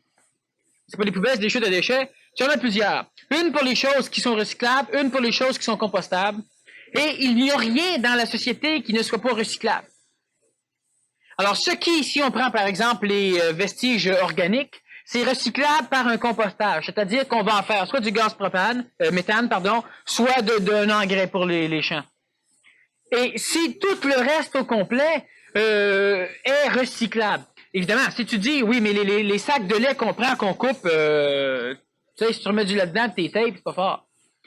Les faire fondre, ça complique bien gros. Parfait, alors ces sacs-là, tu n'en fabriques plus. Hein, c'est pas compliqué. Fais des contenants en plastique ou en verre ou en quelque chose qui, eux autres, sont recyclables. Que tu as un bouchon dessus, que tu débouches, quelque chose comme ça. Il y a plusieurs moyens. Là, je donne un exemple comme ça. Mais il n'y a rien dans notre société qui n'est pas recyclable. Alors, évidemment, le mineur va moins miner, mais il va moins aussi maganer nos sols, démolir nos richesses, et par contre, il ira se recycler. Mais le mineur se recycler, c'est sûr. La société n'a jamais enseigné à l'homme qu'il pouvait apprendre. Donc, quand on parle de recyclage, c'est le froid immédiat chez tout le monde. Là, ceux qui sont un peu plus âgés pensent à leur retraite anticipée, tout pour ne pas se recycler. Alors, tout est recyclable. La matière puis l'homme, c'est recyclable. Alors évidemment, dans une société nouvelle, on parle de plusieurs formes d'exagération, de consommation. Tout est recyclable. Et on doit s'arranger pour créer. Ça commence. On a des compagnies qui font fortune présentement en ramassant du papier. Tout ce qu'il y a, c'est qu'il faut absolument que le citoyen soit relativement conséquent de l'écologie. Mais au Québec, on va dire, ben là, la compagnie nous demande de mettre, telle affaire dans telle poubelle, telle affaire dans telle poubelle, puis quand on met ça dehors, c'est séparé. Là, t'apprends à un moment donné qu'ils font de l'argent avec ça, eux autres. Ben, ils vont y séparer les poubelles, hein? Fait que là, tu sépares plus. Tu mélanges, mets ça dehors, puis la compagnie fait de l'argent avec à séparer ses poubelles. C'est pas comme ça qu'il faut fonctionner. Du moment qu'il y en a un qui fait de l'argent, il faut qu'on s'organise pour l'écraser. Qui en fasse de l'argent. Non seulement il fait de l'argent, puis qu'il grossit, puis il crée de l'emploi, mais en plus, et surtout, il commence à permettre le recyclage de la société. On a à Drummondville une compagnie qui présentement s'occupe de recycler au niveau de la collecte des ordures. Il faut que ça commence dans l'éducation, il faut que ça commence dans la personne qui vit chez elle. Sauf qu'une société conçue pour recycler, ben tu te casses pas la tête non plus. C'est pas nécessaire que tu travailles 2 fois plus. Faut que tu travailles moins avec plus d'efficacité. Là, tu as le droit à un retour d'énergie plus considérable. Pas en travaillant moins et en étant moins efficace. Là, le salaire devra baisser. Le salaire monétaire comme le salaire énergétique, le salaire de ce que la société t'amène. En moins tu en fais pour plus de résultats, plus tu as un retour d'énergie qui peut être conséquent. Alors, c'est évident qu'au niveau de ce que la personne dit ici, la société parce qu'on dit consommation, mais c'est une société de surconsommation, où on fait accroire aux personnes qui ont besoin de certaines choses, qui vont être mieux, et ces choses-là sont données, sont tellement périssables, qu'on est continuellement obligé d'entretenir, de racheter, etc., alors qu'on a des matériaux, on a des choses qui ne sont pas, presque pas alternables. Ils ne sont pas altérables, plutôt. Alors, ce qui fait qu'il faut qu'on recrée une attitude. Il faut que l'homme découvre l'intelligence de l'économie d'énergie, l'économie de temps, l'économie de matière. Et après ça, on va pouvoir évidemment élaborer le temps de travail et le diviser par nos personnes. Puis là, ce monde-là va pouvoir commencer à bénéficier de la matière au lieu de rester esclave de la matière. C'est tellement vrai, ça, que dans mon coin, ils ont été obligés de mettre le ramassage du papier d'autres journées que les vidanges, justement, pour que ce mélangeage-là se fasse pas. Et ce que je voulais dire quand tu disais, c'est que la société qui sera capable de prendre l'individu où il est et l'amener où il doit être, dans le fond, on voit tout de suite qu'une société comme ça, elle doit plus avoir de loi ou presque pas de structure rigide. Les lois, non, si l'homme comprend. Puis la loi, j'ai déjà dit que la loi, c'était ce qui servait à compenser le manque d'éducation. Et nos sociétés ont de plus en plus de lois parce que l'homme n'est pas éduqué à être intelligent. L'homme ne comprend pas pourquoi ne pas faire quelque chose ou pourquoi faire quelque chose. Alors on met des lois qui l'obligent. Mais pas qui l'éduquent, qui l'obligent. Alors donc, dans une société nouvelle, tu n'auras pas autant de lois. Parce que l'homme va comprendre, simplement comprendre. Quand c'est évident puis c'est clair pour toi parce que tu as vu, soit qu'on t'a expliqué, soit que tu as expérimenté, ben évidemment, c'est plus un effort de le faire. L'homme, présentement, il faut que la société donne à l'homme ce que l'homme a besoin pour permettre à l'homme de pouvoir s'améliorer. Premièrement, l'homme ne doit jamais devenir un empêchement à l'évolution de la société. L'homme ne doit jamais devenir un récif, un écueil à la société, un frein, un ancre à la société. Premièrement. Et si la société permet ce genre de choses, c'est elle qui le permet, c'est elle qui le crée. Donc, on doit obliger l'homme à se prendre en main. Et présentement, la société a tellement peur que l'homme qui se prenne en main n'ait plus besoin de la société, qu'elle s'arrange pour que l'homme ait toujours besoin de la société. La société nouvelle va obliger l'homme à se prendre en main. Si toi, tu es handicapé, tu ne peux pas travailler, on est intelligent, hein? Travaille pas. Par contre, on va te donner un paquet de choses pour que tu puisses continuer à t'améliorer et à t'éduquer. L'évolution, ça l'arrête pas après un accident de char ou après une maladie. C'est pas vrai. Dans nos sociétés, c'est peut-être vrai. Puis l'évolution dans nos sociétés arrête après un certain âge. Et c'est pas vrai non plus. C'est pas vrai pas en tout. Alors, il faut que la société oblige. Mais obliger ne veut pas dire prendre quelqu'un qui comprend pas puis le taper dessus pour qu'il comprenne. Ça, c'est ce qu'on fait avec, souvent. C'est pas ça. Mais c'est de prendre l'enfant à la base puis de commencer à l'éduquer tout de suite. Pour qu'il réfléchisse. Pour qu'il puisse apprendre à raisonner, à se servir de son plan mental. Et là, tu vas pouvoir expliquer puis jaser avec l'enfant. Comment veux-tu faire comprendre à quelqu'un quelque chose qu'il comprend pas? Mais en plus, il n'a jamais appris à comprendre et à raisonner. Comment veux-tu arriver? C'est impossible. Alors là, tu mets des lois. Il comprend pas, mais il a peur, ben non, ça coûte cher. Fait que tu entretiens, premièrement, c'est plaisant à crime dans une société comme la nôtre qu'on ait des contrevenants, parce que c'est extrêmement rentable. Alors, ce qui fait que on ne met pas... Prends, par exemple, tu as une ferme, tu as des cochons, des porcs. Sur la table, c'est des porcs, dans la ferme, c'est des cochons. Tu as des cochons. Et puis, ça crée du purin, n'est-ce pas? Et on a des personnes qui mettent ça dans la rivière parce que, bon, ça coûte moins cher. Ça pollue, et non seulement ça pollue, mais quand on parle de polluer, qu'est-ce que c'est la pollution par le purin de porc? Ben, c'est pas compliqué. Tous ceux qui en boivent peuvent en mourir puis pognent un paquet de maladies. Ça, c'est au niveau de l'être humain. C'est extrêmement dangereux. On parle du BPC, là, le purin de porc, c'est similaire en termes de danger écologique. Mais les amendes que ces fermiers-là ont à payer sont tellement minimes que c'est plus économique pour eux autres. Il faut que l'amende soit au moins supérieure à ce que ça leur coûte pour le faire transporter, leur purin. Alors, si ça leur coûte 1000 $, faire le transport du purin, puis leur donner une amende de 500 $, ils sauvent 500 $. Alors, ils vont continuer à le mettre dans la rivière parce qu'ils sauvent 500 $ même quand ils payent l'amende. Puis présentement, on a une société où les amendes sont souvent comme ça. Une compagnie, par exemple, qui fait de la fausse publicité, c'est payant, c'est rentable de faire une publicité frauduleuse parce que les amendes sont trop bénignes. Alors, on a une société qui entretient les contrevenants et qui, au lieu d'éduquer, parce que si tu comprends, tu le fais pas, t'as pas besoin de loi pour t'empêcher de le faire, puis c'est pas aussi rentable. Mais c'est ça qui est le problème, c'est qu'on pense que l'homme, on va perdre des emplois. On va en créer ailleurs des emplois. C'est tout à fait normal. On n'a plus de cochers présentement qui travaillent ces diligences. Mais on a d'autres emplois ailleurs. Puis on en a continuellement des emplois. Plus qu'on rentre l'informatique d'une compagnie, plus qu'il faut du monde qui fabrique des ordinateurs, puis qui comprennent, puis qui en composent, puis qui programment. Puis plus on en rentre, si on a moins de besoin d'emploi, aucun problème, on va faire travailler toujours le même monde, mais moins longtemps. Mais vu qu'on a un cadre monétaire, disons, qui rémunère à partir du temps que tu travailles et non pas à partir de l'efficacité que tu donnes au travail, ben évidemment, c'est sûr qu'on a un problème. Hein? Alors, c'est évident que la société nouvelle va commencer par déterminer socialement, c'est-à-dire que c'est les individus dans la société qui vont le déterminer, mais pas la collectivité, les paramètres de ce qui est nécessaire. On demande ici, que va faire l'homme nouveau de son temps libre à part de s'entretenir?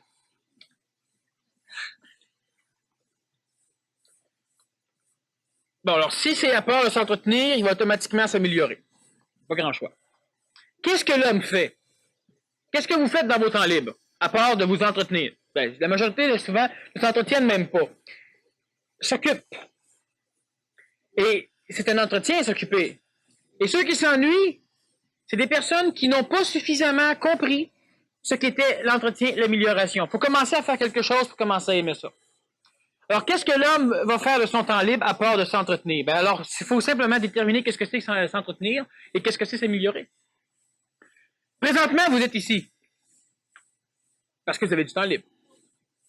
Certains s'entretiennent, donc sont dans une énergie, puis ça va bien, et d'autres comprennent des choses, s'améliorent. Ça vous permet d'aller voir un film. Ça vous relaxe. C'est de l'entretien psychologique.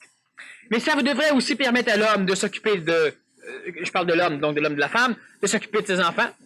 S'occuper de ses enfants, ça veut dire jouer avec aussi. Ça veut dire avoir du fun, s'occuper de son chien aussi. Pas rien que s'arranger pour que le chien s'occupe du bonhomme ou de la bonne femme. Ça veut dire marcher, se promener, sentir, écouter. Ça veut dire créer, construire, peinturer, inventer, innover, améliorer. Ça veut dire tellement, mais tellement de choses. Sauf que présentement, ben, cultiver, on vous donne un petit lopin de terre dans un jardin communautaire que vous payez pour. Vous courez après l'eau, vous courez après la terre, vous courez après ci, vous courez après ça. Faire du sport, vous devez encore une fois payer pour, ce qui n'est pas correct. Dans une société en santé, une société nouvelle, une société intelligente, l'homme ne doit pas payer pour ce qu'il a déjà fourni. Vous travaillez, vous fournissez votre part de travail, et le reste, c'est là, parce que vu que tout le monde travaille, c'est là. On travaille pour le construire. Alors maintenant, il faut s'en servir, ce qu'on ne fait pas. Alors, qu'est-ce que l'homme va avoir à faire? Ben, l'homme va lire, l'homme va s'instruire, l'homme va s'amuser, l'homme va entretenir son corps physique, l'homme va améliorer ses perceptions, l'homme va améliorer ses sens, l'homme va améliorer, mais tout. Exactement ce que vous faites, puis tout ce que vous aimeriez faire. Voyager dans d'autres pays, c'est de l'amélioration, puis c'est de l'entretien. On ne peut pas le faire, pas d'argent. Ben oui, mais c'est sûr que vous n'avez pas d'argent, parce que de l'argent s'en va partout ailleurs, parce que le cadre social n'est pas fait adéquatement, il est fait pour consommer. Et c'est pas ça qu'il faut faire. La société n'est pas là pour obliger l'homme à consommer, et l'homme consommant recrée un cadre sociétaire qui a l'air meilleur pour l'homme. Pour l'homme qui arrive à comprendre le mécanisme de la consommation. Pas pour l'autre qui ne comprend pas. Dans une société intelligente, tu dois être éduqué à un principe beaucoup plus facile, comprendre l'échange d'énergie et comprendre que tu as un certain travail à faire pour pouvoir bénéficier de certaines choses. Si tu veux pas faire ce travail-là, change de société. C'est pas compliqué tellement. Et si on part au niveau de l'éducation des enfants, c'est facile. L'enfant comprend très bien que dans un jeu, il doit faire sa part. Et dans la société, il doit faire sa part. Mais pas juste sa part électorale, sa part de ramasser son papier sur le bord du trottoir, des choses comme ça, c'est pas ça. Aujourd'hui, c'est même intelligent de jeter son papier dehors dans la rue. Parce que ça crée de l'emploi. Mais c'est comme ça qu'est bâtie notre société. Alors, qu'est-ce que l'homme va faire au lieu de son temps, à part s'entretenir? Ben, s'améliorer. Puis s'entretenir, c'est pas se laver, se brosser les dents, se peigner, puis se regarder dans le miroir. Hein? C'est faire tout ce que l'homme fait déjà, puis que l'homme n'a pas le temps. Et la majorité de ceux qui n'ont pas le temps, c'est qu'ils n'ont pas suffisamment d'orchestration ou ils n'ont pas suffisamment d'argent. Alors, tout ce que l'homme... Je ne peux pas élaborer sur ce qu'on pourrait faire pour s'entretenir, parce que je veux dire, je passerais le mot à expliquer. Je veux dire, tout ce que vous faites présentement, c'en est. Puis tout ce que vous aimeriez faire, puis tout ce que vous ne faites pas parce que vous ne connaissez pas. Ben ça, on pourrait vous éduquer à le faire. À un moment donné, on a une place, et puis c'est gratuit, on montre à jouer au badminton. À un autre moment donné, on monte à jouer au ping-pong. À un autre moment donné, on monte à faire du ski de forme. À un autre moment donné, on monte éducation. Et puis, il faut presque, dans le début, évidemment, les vestiges de l'homme ancien, il va presque falloir leur donner un quota. Il va presque falloir les payer s'ils viennent s'instruire. Parce que, évidemment, l'homme, il se déplace, il y a de l'argent au bout. Hein? Alors, on va dire à l'homme, ben là, tu as travaillé tes 20 heures cette semaine, puis il te reste 10 heures d'éducation. T'es payé. 10 piastres de l'heure, pas t'éduquer. Ça, c'est pour amener l'homme ancien. On ira pas le battre, l'homme ancien, pour qu'il commence à comprendre. On va le payer. C'est intelligent parce qu'il va finir par comprendre. On va socialement bénéficier. Alors, on paye un gars pour que le gars il s'instruise. On le fait présentement avec certains chômeurs. Mais on leur montre à faire du cuir. On leur montre à faire des choses plus souvent qu'autrement qu'il n'y a aucun. Je veux dire, on s'occupe. C'est pas ça qu'il faut faire. Alors, s'entretenir puis s'améliorer, c'est toujours ça que l'homme fait. L'homme ancien ne s'entretient pas, il se guérit. Vous savez que tout le temps que vous passez à vous guérir, si vous l'auriez passé à vous entretenir à la place, à escalader des montagnes, à se promener, puis à faire un paquet de choses, puis à jouer, à avoir du fun, des jeux de société, on en a plein, puis on s'en sert pas. Il y a tellement de choses à faire qui sont amusantes, intéressantes, dynamisantes, énergisantes, relaxantes, éducatrices. La seule chose qu'il y a, c'est qu'il faut commencer à le faire pour pouvoir goûter. Point qu'en parler. Commencer à le faire. La fête de Noël, ici, au centre, l'année dernière, on a organisé une soirée. Pourquoi? Parce qu'on s'est dit, ouais, mais à Noël, au centre, il n'y a personne qui va venir. C'était gratuit, le monde en a le bouffe. Bon. Il n'y a pas grand monde qui va venir. Mais on s'est dit qu'il y a tellement, c'est la partie la plus basse, psychologiquement, dans la société, dans le temps des fêtes, qu'on devrait avoir du monde. Mais on a eu du monde.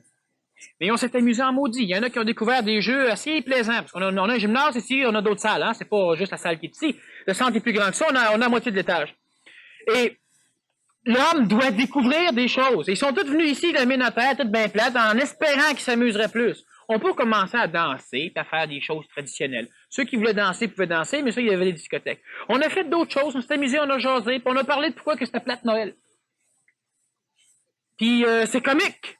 À un moment donné, c'était le fun. Puis il y avait tout le monde s'occupait de ses oignons, tout le monde s'occupait. Il n'y avait aucun animateur. C'était pas nécessaire. L'homme ancien a besoin d'être animé. Parce qu'il comprend pas l'intelligence de se prendre en main. Puis l'homme nouveau s'anime.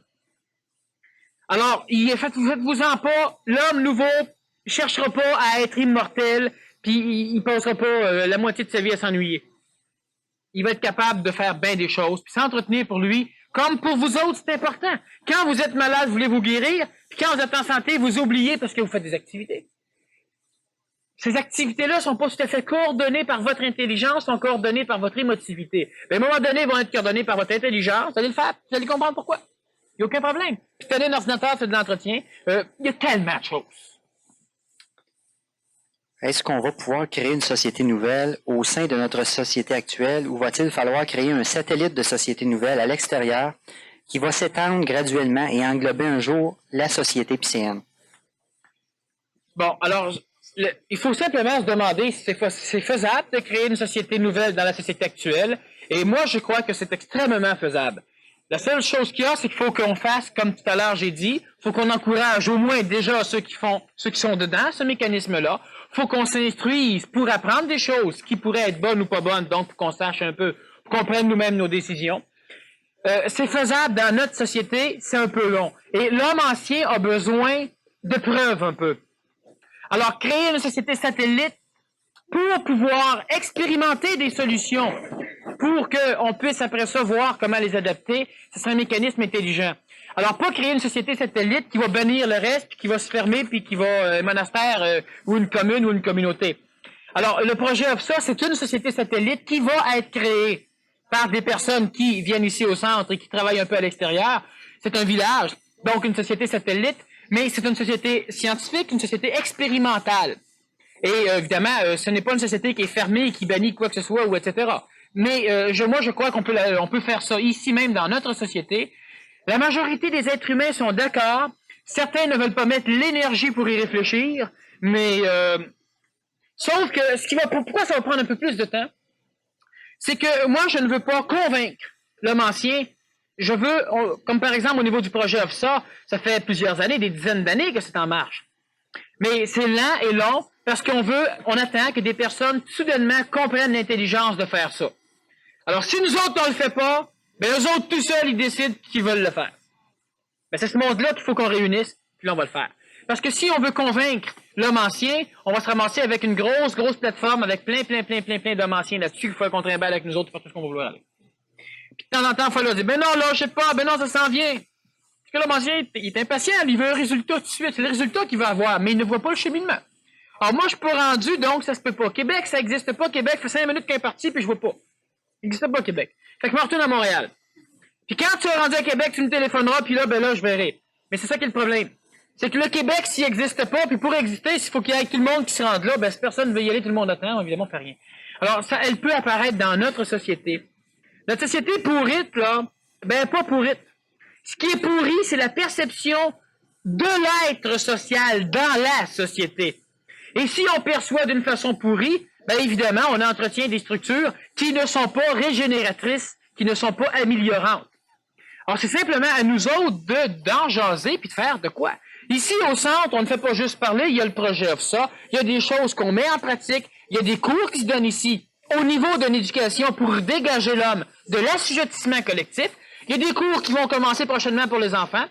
Mais il se trouve que c'est la première fois, sans doute ici, où à un moment donné, des personnes nous ont demandé « Allez-vous donner tel genre de cours pour les enfants? » Et moi, j'ai répondu « Tant qu'on n'aura pas suffisamment de parents qui suivent le cours, on n'en donnera pas aux enfants, parce qu'il faut que l'enfant qui va suivre le cours soit un enfant de parents qui suivent déjà le cours, de façon à ce que ce qui se commence ici se poursuive à la maison. » Partout ailleurs, on aurait dit « Ben oui, le parent veut pas, l'enfant veut pas le faire. » On veut avoir du monde, on ramasse du monde, hein, on veut dire, c'est pas ça qu'on fait ici. Alors, il faut absolument, ça prend un peu plus de temps, mais il faut que l'être arrive à comprendre l'intelligence. Puis quand c'est un homme, une femme ou un enfant debout avec lequel on travaille entre amis, pas entre disciples puis entre maîtres, comme tout à l'heure tu parlais, pas entre quoi que ce soit de supérieur et d'inférieur. Il y a des lacunes qu'une personne n'a pas, c'est parfait, on sait qu'est-ce qu'elle a à apprendre si elle veut l'apprendre, puis c'est normal que l'homme est tout différent l'un que l'autre. C'est normal que l'homme se compense et l'homme travaille ensemble. Alors, ça va se faire dans la société. C'est déjà commencé au niveau de cette élite sociale, comme c'est déjà commencé au niveau de la société actuelle par des émissions de radio, par des émissions de télévision, par différentes choses. Pas que seulement moi je fais, que d'autres font et je ne les connais même pas. C'est-à-dire qu'on s'est jamais vu, mais on sait ce qu'on fait tous les deux, tous les trois. Puis on travaille en fonction de ça. Parce que c'est intelligent qu'on le fasse. Et présentement, le gros handicap, c'est d'arriver à faire prendre conscience de l'intelligence de l'amélioration à l'homme ancien, à l'homme transitif. Puis lorsqu'on en aura suffisamment qui vont avoir compris ça et qui voudront se déplacer et mettre de l'énergie là-dedans, ben on va commencer à créer un cadre d'évolution qui va être mauditement bien pour nous autres, mauditement bien pour nos enfants. Puis comment qu'on commence ce cadre-là? Ben simplement en travaillant ensemble. Alors, comme par exemple au niveau du PMC, on a plusieurs personnes qui font le PMC. Alors, si on a un barbier qui fait le PMC, ben on s'arrange pour que les autres aient se faire couper les cheveux là. Ça coûte de l'argent faire le cours PMC, pas de fait. Donnez-en de l'argent à ce gars-là, il va pouvoir payer son cours. En payant son cours, on paye notre loyer, on se grille d'un gymnase, on se grille de salle de cours, on se grille de plusieurs choses pour continuer à fonctionner. Parce qu'il faut qu'on fonctionne, puis il faut que tout le monde fonctionne. Comment faire pour s'entraider? C'est commencer par arrêter de se nuire, puis la meilleure chose à faire, c'est comme tout à l'heure je disais, c'est d'encourager ceux qui veulent le faire. C'est toujours ça qu'il faut qu'on fasse et c'est le début. Alors ça va apparaître dans notre société, dans nos enfants, de ce que l'on fait nous autres. Celui qui comprend pas, il parle pas pour l'instant, c'est pas le temps. On s'estime pas que ceux-là. Il faut travailler avec ceux qui comprennent, pas avec ceux qui comprennent pas. Pas tout de suite, c'est pas le temps. Parce que l'homme qui comprend n'a pas assez d'énergie pour faire comprendre ça, celui qui comprend pas. Pas tout de suite. À un moment donné, ça va être le temps par simplement, faisons notre business, puis lentement, le monde ne sont pas fous. Sauf qu'ils n'ont pas assez d'énergie, puis ils savent pas qu'ils sont intelligents. C'est leur seul handicap, mais ils sont pas fous. Ils ne savent pas. Alors, ça va naître dans notre société. Pourquoi les banques commencent à faire faillite et est-ce intelligent? Disons qu'une faillite, premièrement, c'est pas intelligent. Et pourquoi les banques commencent à faire faillite? Ben là, évidemment, je veux pas relancer le débat. Je pense qu'il y a du en masse de monde qui s'astine là-dessus. Puis on a en masse de problèmes au niveau de notre gouvernement pour l'instant. Où du monde voyage aux frais d'autres, puis où ce qui se passe bien des affaires. Et puis où ce qu'on vend de la viande avariée pour lancer l'économie. Enfin. Non, les faillites, c'est pas intelligent. C'est bien évident. C'est un manque de coordination, c'est un manque de conséquentialité, c'est un manque de jugement, c'est un manque de bien des choses. Ça peut être aussi des fraudes, mais une fraude, c'est la même chose, c'est un manque de jugement. Alors, pourquoi les banques font faillite? Ben, les banques ou n'importe quelle compagnie, il y a des compagnies régulièrement qui font faillite. Le problème de notre société, c'est qu'on est une société qui nécessite la concurrence. Nécessitant la concurrence, parce qu'on est dans un monde de compétition, et ça va tout être démoli au niveau de l'éducation de l'homme nouveau. C'est-à-dire que l'homme nouveau ne voudra plus compétitionner, il va être dans son énergie, il ne sera plus dans l'énergie des autres. Fait qu'il n'y aura pas besoin d'être quelqu'un par rapport aux autres, donc de vouloir toujours grimper. Et lorsque tu ne peux pas grimper, t'écrases. Alors c'est normal qu'il y ait des compagnies qui fassent faillite, parce qu'on l'homme ne s'entraide jamais. Si on prend l'exemple d'un peuple comme le peuple juif. Les Juifs, par exemple, en Amérique, rares sont les Juifs qui font faillite, et les Juifs s'entraident entre eux autres, même entre concurrents. Et le Québécois, lui, va souvent se démolir, même s'il n'y a pas de concurrence. Alors, ça change en Christie. On a des hommes d'affaires au Québec qui commencent, même en concurrent, à céder. Et puis, moi, je suis en affaires depuis un bout de temps, puis j'en connais des hommes d'affaires. Puis les hommes d'affaires, les pourritures d'hommes d'affaires, ils sont rares en Christie. Ceux-là ne restent pas en affaires longtemps aujourd'hui. Et de plus en plus, l'homme d'affaires commence à s'entraider, commence à penser, avoir l'intelligence d'être en affaires, d'avoir une compagnie, avoir aussi le rôle social qu'il joue, parce qu'il en joue un. Ça commence, ça s'en vient. Il faut que tout le monde mette la main à la pâte, puis ça va venir plus vite. Qu'il y ait des faillites, c'est normal dans un cadre dans lequel on est placé, et que ce soit une banque, que ce soit une compagnie qui vend des hot dogs, c'est le même phénomène. C'est normal qu'il y ait des faillites pour l'instant, c'est un manque de coordination et un manque de plusieurs choses. Alors, disons qu'il y a pas, c'est pas un symptôme de quoi que ce soit, et pour être intelligent, non, l'efficacité, c'est intelligent. Maintenant, si une banque fait faillite, ça ne veut pas dire nécessairement, comme si vous faites une erreur, ça ne veut pas dire que vous n'êtes pas intelligent. Ça veut simplement dire que vous n'avez pas exprimé votre intelligence, vous avez laissé contrôler votre intelligence par votre plan émotif. C'est rien que ça. Parce que l'homme qui n'est pas intelligent, il n'y en a pas. Certains ont même des désordres neurologiques qui donnent l'apparence d'une folie. Bon, OK, ils peuvent pas s'exprimer parce qu'ils n'ont pas le corps pour le faire. Parce que le corps, c'est important, hein? Il faut l'entretenir, son corps.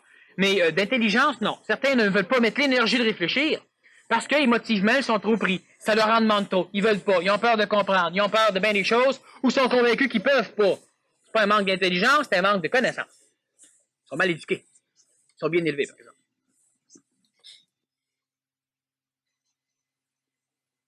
Distinguer un homme nouveau d'un homme ancien.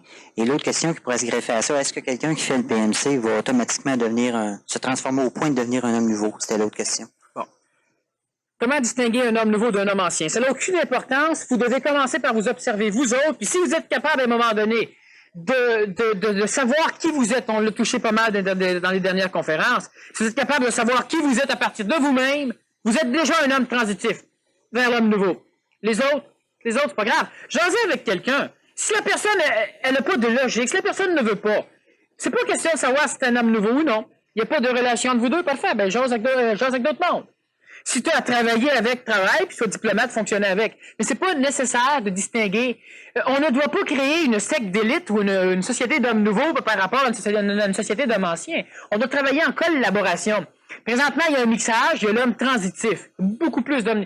Je disais de façon dernièrement qu'on avait à peu près 1% d'hommes nouveaux, 59% d'hommes transitifs et 40% d'hommes anciens.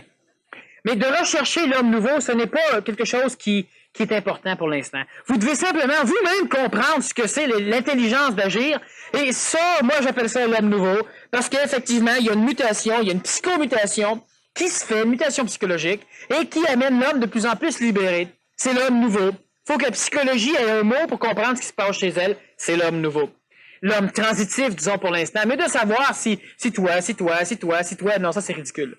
Et surtout, quelqu'un qui s'affiche comme homme nouveau, qui se plaît, qui se vante d'être un homme nouveau, c'est pas un homme nouveau. Parce qu'il fait comme tous les hommes anciens. Si une personne suit le cours programme être contrôleur, est-ce qu'elle se trouvera transformée au point d'être devenue un surhomme ou un homme nouveau? Bon. Le fait de suivre un cours ne permet pas à une personne d'être ce qu'elle n'est pas.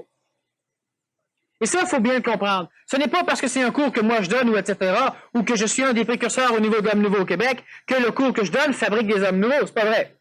C'est un cours qui est adapté à l'homme nouveau. Ah, ça, c'est beaucoup plus juste. C'est-à-dire que l'homme transitif, c'est un cours adapté à l'homme transitif. L'homme transitif qui fasse le programme être contrôleur ou qui ne le fasse pas, va arriver à un moment donné à un résultat qui va être l'homme nouveau. Est-ce que ça va être plus rapide si fait le programme être contrôleur? Moi, je ne peux pas vous le dire. La personne, elle doit goûter pour le savoir ou non. Ça peut être plus rapide si elle ne le fait pas. Disons que présentement, on n'a pas de résultat dans ce sens, mais c'est une chose qui est faisable. Ça peut être la même chose qu'elle le fasse, qu'elle ne le fasse pas. Des personnes vont être totalement conscients de tout ce qui se passe. Ils vont voir clair en dedans de 30 secondes parce qu'à un moment donné, ils vont vivre quelque chose chez eux. D'autres personnes vont être conscients avant de mourir. D'autres personnes ne le seront jamais. Et d'autres personnes, par l'intermédiaire du programme être contrôleur, donc du séminaire PMC et des PMC qui suivent, vont y arriver. Le PMC, c'est pas un cours miracle, ça ne donne pas rien à l'homme de ce qu'il n'a pas. Par contre, c'est le seul cours qui peut se donner collectivement, c'est-à-dire à un ensemble de personnes, et c'est le seul cours qui a été conçu en vue de l'homme nouveau. Est-ce que ça crée des hommes nouveaux? Ça, je n'en sais rien. Ben, j'en sais quelque chose, mais moi, je parle pas. Ça crée pas d'homme nouveau, en tout cas. Ben simple, ça crée pas d'homme nouveau. Par contre, ça permet à l'homme nouveau qui naît dans l'homme ancien de monter peut-être un peu plus rapidement chez certaines personnes. Pas chez tout le monde. Mais faites-moi confiance, c'est quand je rencontre quelqu'un qui n'a pas d'affaires là, il s'en va. Et d'ailleurs, le centre ici, qui ne me regarde pas, parce que moi, je fais des conférences au centre, parce que le centre me plaît. Mais la coordination du centre, ça c'est régi par le centre lui-même. Et une personne qui suit n'importe quel cours ici au centre, si elle n'est pas satisfaite après le cours, elle est totalement remboursée. Et le centre ne veut même pas savoir pourquoi. La personne fait juste dire, oui, bon, mais j'ai pas aimé ça, je peux-tu te rembourser? Parfait, on te rembourse. On ne veut même pas savoir pourquoi, pour la simple raison que tout à l'heure, je parlais de société nouvelle, où l'homme doit comprendre l'intelligence de l'échange d'énergie. Si t'en as pas pour ton énergie, ben c'est parfait, on te remet ça, ça finit là. C'est extrêmement important parce que la société ne peut pas, et l'homme ne peut pas arriver à construire quelque chose de solide s'il n'y a pas un échange équitable d'énergie. Tu t'es trompé, c'était pas ça que tu voulais, pas de problème, je te remets ton argent, puis va-t'en. Puis après le cours, lorsque tout est fini, t'es pas content, c'est pas ça que tu pensais, c'est pas ça que tu voulais, pas de problème. On ne veut pas que l'homme s'excuse, que l'homme s'explique, que l'homme soit gêné. Il fait juste le dire, même par téléphone s'il a peur, qu'il a envoyé une lettre s'il a peur, puis il est remboursé. Alors, quand une personne fait le PMC et que moi ou que d'autres professeurs voient qu'elle n'a pas d'affaires là, elle reste pas là longtemps.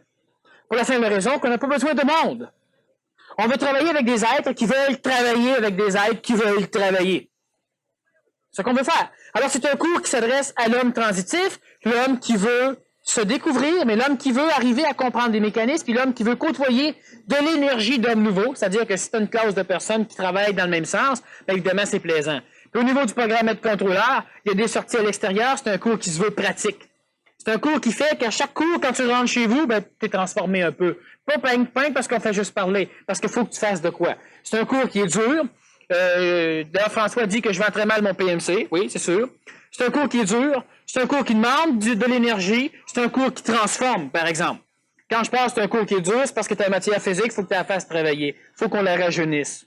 C'est pas avec du magnétisme qu'on va te rajeunir ça, ou avec une ceinture, ou avec de quoi qui te brasse, ou des vitamines, ou quelque chose, là. C'est pas comme ça. Faut que tu apprennes à te servir de ton corps, faut que tu apprennes à travailler avec ton corps psychologique aussi, avec ton corps mental, mais avec ton corps physique avec. Et les personnes qui vont de temps en temps abandonner le cours, c'est des personnes qui physiquement ne veulent pas mettre énergie pour se reprendre en main. Alors, c'est pas un cours qui transforme en homme nouveau. Par contre, c'est un cours et c'est le seul présentement. Quand il y en aura d'autres, je vous en parlerai.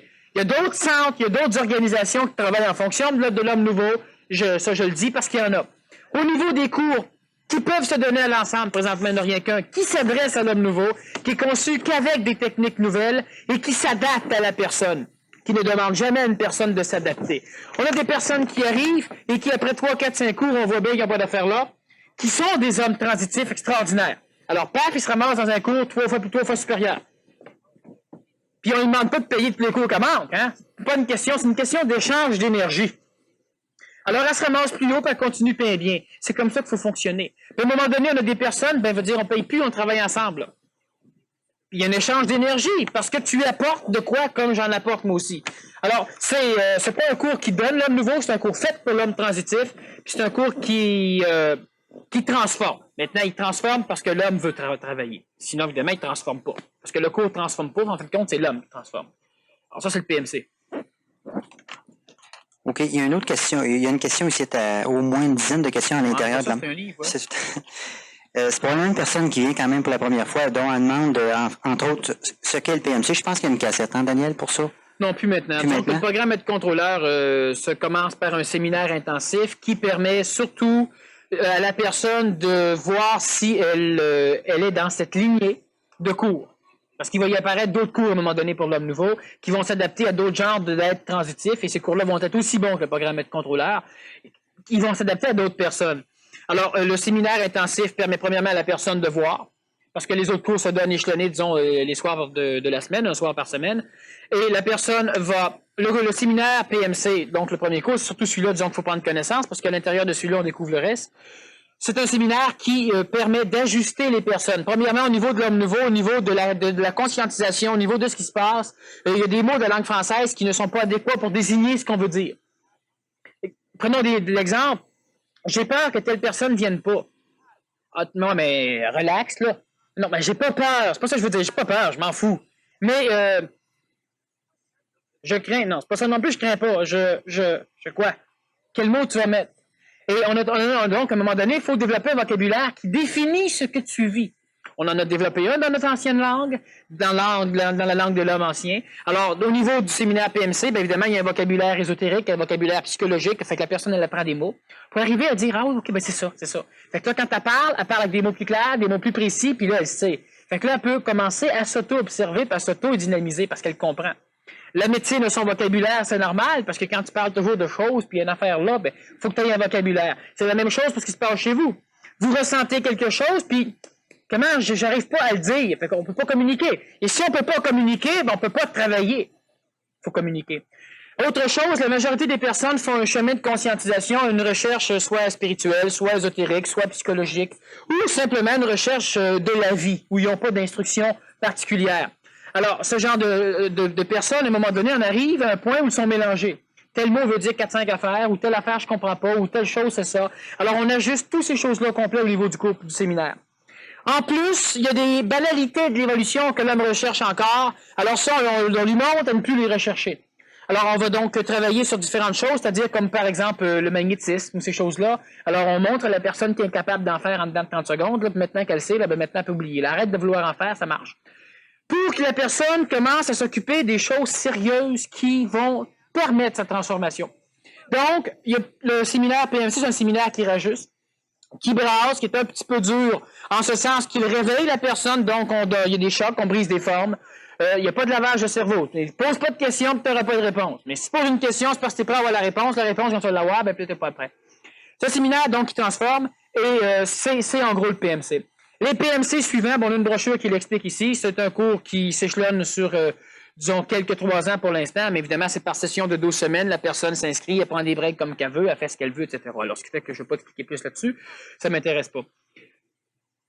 Pas de question? Ben, les autres aspects, on te demandait tes antécédents antérieurs, de quel type de communicateur tu te qualifierais, ce que tu penses, en fait, de certains aspects de l'homme, de la mort, de l'amour, etc. Bon, mes études précédentes, je n'ai pas énormément. Ça paraît d'ailleurs, je pense. Alors, évidemment, la majorité des hommes anciens ou des débuts d'hommes transitifs ont besoin, pour pouvoir croire quelqu'un, pour pouvoir penser que ce qu'il dit a de l'allure, ont besoin de savoir ou ont besoin d'être convaincus qu'il a une autorité publique. Alors, si j'ai fait mes études en psychologie et que j'ai un doctorat à l'Université de Montréal, plusieurs personnes vont dire « Ah oui, Bob, il me semblait, c'est pour ça que ça sent de l'allure ce qu'il dit avec. » Et si je dis « Non, je ne connais absolument rien, j'ai lâché en 5e année », ouais, il me semblait aussi, ça paraît, parce que des affaires de même, ça n'a pas d'allure. Bon, c'est ça. Alors ça, c'est tout à fait l'homme ancien qui n'est pas capable d'arriver de par sa propre énergie à déterminer. Ce n'est pas ce que moi j'ai comme étude qui est important, c'est ce que vous avez. Parce que c'est surtout à partir de ce que vous avez que vous allez comprendre ce que je dis. Alors, c'est pas rapport à ce que j'ai comme étude.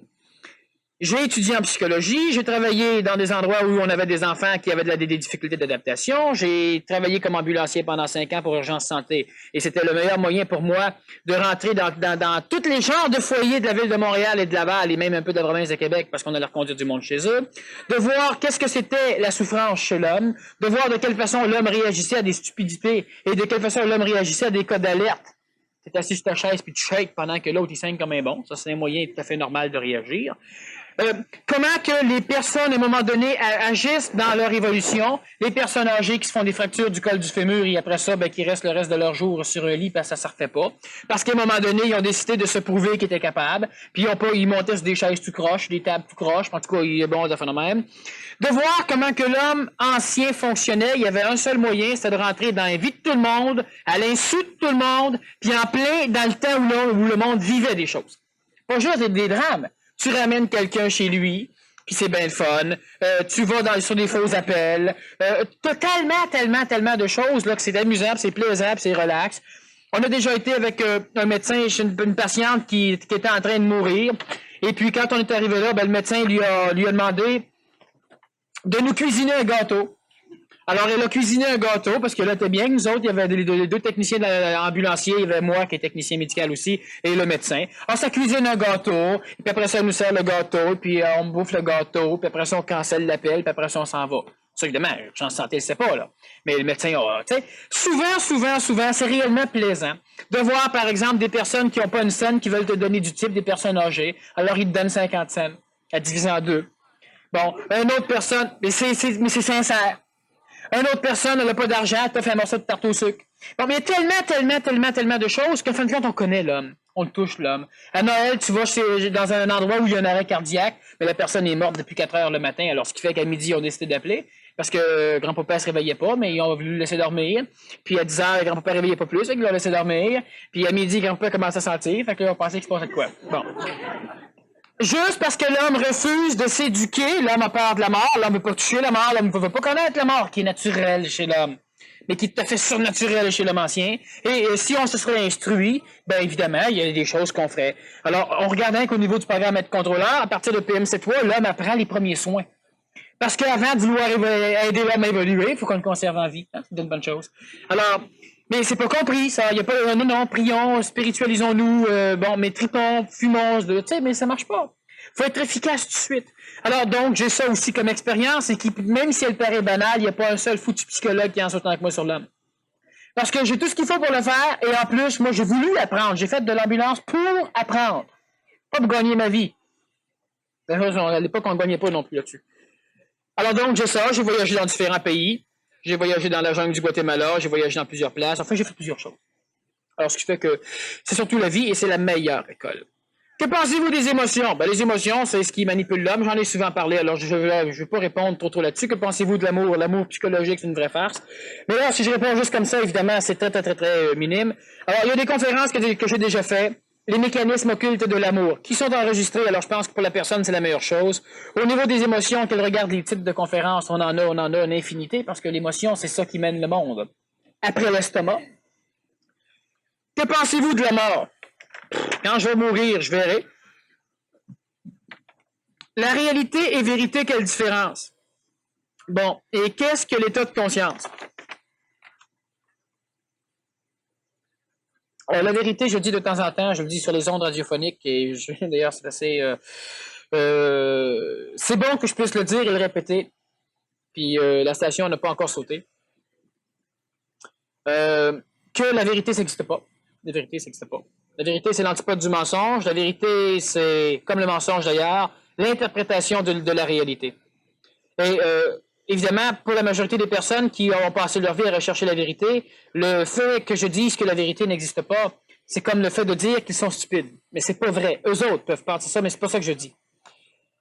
La vérité, amenez-moi n'importe quelle réalité, et jamais je ne pourrai vous prouver que c'est pas une réalité. Mais amenez-moi-en des vérités. J'ai de la gueule en masse.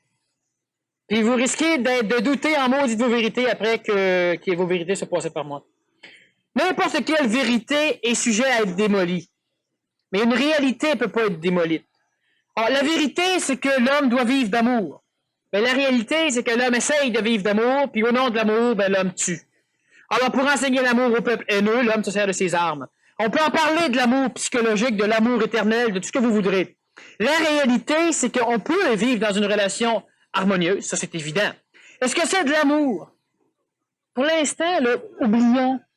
Pourquoi qu'on ne commencerait pas à vivre dans une relation harmonieuse où on va bien s'entendre, où on va être efficace, où on va pouvoir se libérer? Il faut absolument qu'on sache de l'amour. Il y en a qui travaillent au nom de l'amour.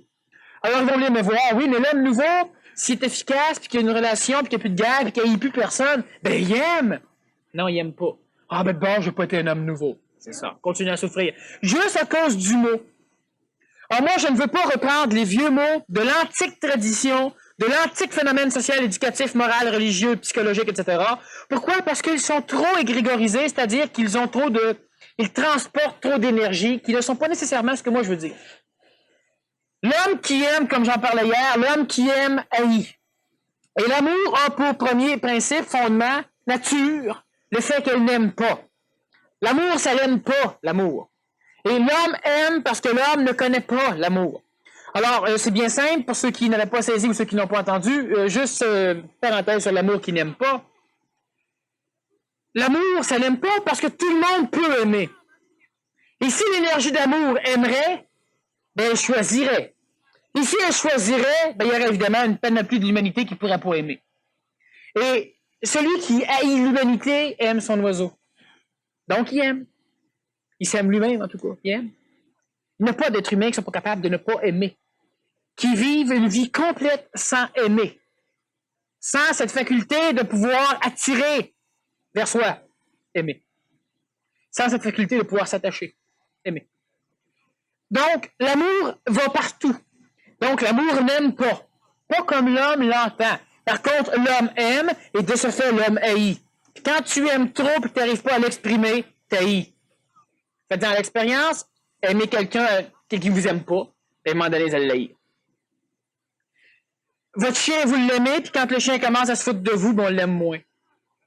C'est la même chose pour l'homme, la femme, pour les enfants, etc. À un moment donné, on ne sait plus si on les aime, si on les aime plus, puis on doute, puis on pense qu'il faudrait qu'on continue à les aimer, mais on ne sait plus si on les aime encore. Ben, c'est ça qu'il y a. C'est que ça, c'est l'amour psychologique, ça, c'est la farce. Ça fait partie de l'illusion cosmique. Alors, qu'est-ce que je pense de l'amour? L'homme ne sait pas c'est quoi l'amour, et l'homme va découvrir c'est quoi l'amour lorsque l'homme va être suffisamment intelligent pour mentaliser sa relation d'amour. Là, l'homme va commencer à découvrir c'est quoi l'amour. Avant ça, l'homme ne pourra pas toucher l'amour. L'homme va continuellement vivre dans un amour souffrant. L'amour va le faire souffrir. L'amour va lui faire peur. Puis l'homme va rechercher un amour qui ne lui fera pas souffrir. Lorsque l'homme va trouver l'amour qui ne le fait pas souffrir, l'homme va avoir peur de perdre cet amour-là. L'homme commence déjà à souffrir. Alors, ce n'est pas de l'amour intelligent. L'amour intelligent laisse quelque chose venir et laisse quelque chose s'en aller. Il libère. Et l'amour que l'homme vit présentement, c'est un amour qui ne libère pas. L'homme n'est pas mis en maudit quand il aime. Parce que l'homme ne connaît pas l'amour. L'homme colore l'amour, puis l'homme la déforme, puis l'homme l'interprète, puis l'homme l'exprime à sa façon. Alors chacun a sa philosophie de l'amour. L'amour, on essaie de l'enseigner. Imaginez-vous, on essaie d'enseigner l'amour. Ça s'enseigne pas l'amour. Si on cesse de dénaturer l'homme, automatiquement l'homme va vivre une relation harmonieuse avec tout. Il ne pourra pas haïr. C'est pas intelligent d'haïr. Alors on va dire, bon, ben il aime tout. Parfait. Si on veut dire que l'amour de l'homme nouveau, ce sera ça, parfait. L'homme nouveau, on vivra un amour omniprésent. Sauf que si je dis que l'homme nouveau va vivre l'amour omniprésent, on a un paquet de anciens qui vont dire, ah ben je suis un homme nouveau, moi j'aime tout le monde. Donne-lui une claque d'en face. Tu vas voir s'il aime tout le monde. Il n'aimera pas tout le monde longtemps. Puis dis que son amour est pas bon. Tu vas voir comment que la haine va surgir. Pour te prouver que tu as raison. C'est-à-dire que lui va te prouver que tu as tort, mais son agissement va te prouver que tu as raison. Puis l'homme nouveau, t'auras beau lui dire n'importe quoi, il t'haïra pas parce qu'il n'y a pas de mécanisme pour t'haïr, parce qu'il t'aime pas. En ce sens qu'il ne tient pas à t'avoir. Faut qu'il soit d'accord avec moi, lui. Puis là, on baisse l'entendre. S'il n'est pas d'accord avec moi, ben là, je commence à... Ben, c'est ça. Ça, c'est l'amour psychologique qui tient absolument à s'accaparer, à attacher, à étouffer, à tuer. C'est l'amour que l'homme vit sur la planète. Mais encore là, on peut aller beaucoup plus loin que ça, mais c'est pas encore le temps. L'homme n'est pas encore nécessairement prêt à vivre, à percevoir ou à prendre conscience de ce que c'est l'amour. Mais certains, évidemment, d'entre vous ici le voient clairement, là, évidemment, mais il y a d'autres personnes qui le voient peut-être un peu moins. Et chaque fois que je parle d'amour, de toute façon, mais dans le début, c'était moins pire. Dans le début, c'était plus pire, par contre. J'ai commencé à parler de l'amour dans un symposium sur la paix. Je ne sais plus quelle année. J'étais d'ailleurs très jeune. Et en parlant de ce qu'était l'amour et en expliquant le principe même, on m'avait posé une question qui était « Comment faire pour arriver à être en paix? » Et moi, j'avais répondu « Cessez de vouloir être en paix, puis commencez à l'être. » Et puis, la moitié de la salle était partie. Parce que, tu sais, crime, faut vouloir être en paix. Tu peux pas être en paix tant que tu veux, si tu veux pas être en paix. Mais c'est ça. Mais tant que tu veux être en paix, c'est parce que t'es pas en paix. Hein? Parce que si tu serais en paix, tu voudrais pas être en paix. C'est évident. Alors, cessez donc de rechercher ce que vous avez déjà, puis commencez donc à l'appliquer. La moitié de la salle sont partis. Puis ça, c'est le problème de l'homme ancien. Alors, quand on parle de l'amour, c'est la même chose. Cessez d'aimer. Vous allez cesser d'haïr. Vous allez passer à un autre point de vue. À un autre plan vibratoire qui va vous... Pas de l'amour, qui va vous... Laissez donc faire le fait de vouloir mettre un mot pour pouvoir vous dire que ce que vous êtes présentement, c'est ça que vous allez avoir, mais mieux. C'est pas ça. Vous allez être dans un autre plan de vibration, un autre plan de conscience où ça va être vu par l'homme ancien. Vous allez être dans l'amour, vous allez être dans n'importe quel mot de cochonnerie qui vont essayer de phoniser, de mettre un mot dessus, puis ils vont essayer de vous copier, de vous imiter. Puis ils n'auront jamais ce que vous êtes parce que les autres ne font que vivre des vies de seconde main, des vies d'emprunt, la vie des autres. Puis continuellement, l'homme le fait. Ah oui, Nazaréen, il aimait, c'était écœurant comment il aimait, il est mort sur la croix pour nous autres. Mais il a fallu qu'on le tue, par exemple, pour qu'il meure sur la croix pour nous autres. Oui, mais c'est ça qu'il y a, c'est qu'on met des mots. Lui vivait une phase d'amour qui n'est pas l'amour que l'homme vit, qui n'est pas l'amour enseigné par l'homme, qui n'est pas l'amour recherché par l'homme. L'homme ne sait pas c'est quoi l'amour. Alors, à un moment donné, tu n'aimeras plus, tu vas arrêter d'haïr. C'est un fait. Mais pas parce que tu l'intellectualises puis que tu en fais une philosophie. Là, tu vas aimer cette philosophie-là. Fait que tu vas haïr les autres philosophies. Tu es encore à côté de la traque. C'est pas ça qu'il faut faire. Soyez intelligent, observez-vous. Quand c'est intelligent de faire quelque chose, faites-le. Mettez pas des noms tout le temps, des noms spirituels qui englobent une immensité de phénomènes égrégoriens, une immensité d'énergie. Est-ce que c'est Dieu qui me parle? C'est pas nécessaire que tu y mettes ce nom-là, puis c'est pas nécessaire que tu te poses ce genre de questions-là. La journée que tu vas être complètement dedans, cette énergie-là, ben tu vas être dedans. Faut que l'ego le sache, parce que l'ego veut triper.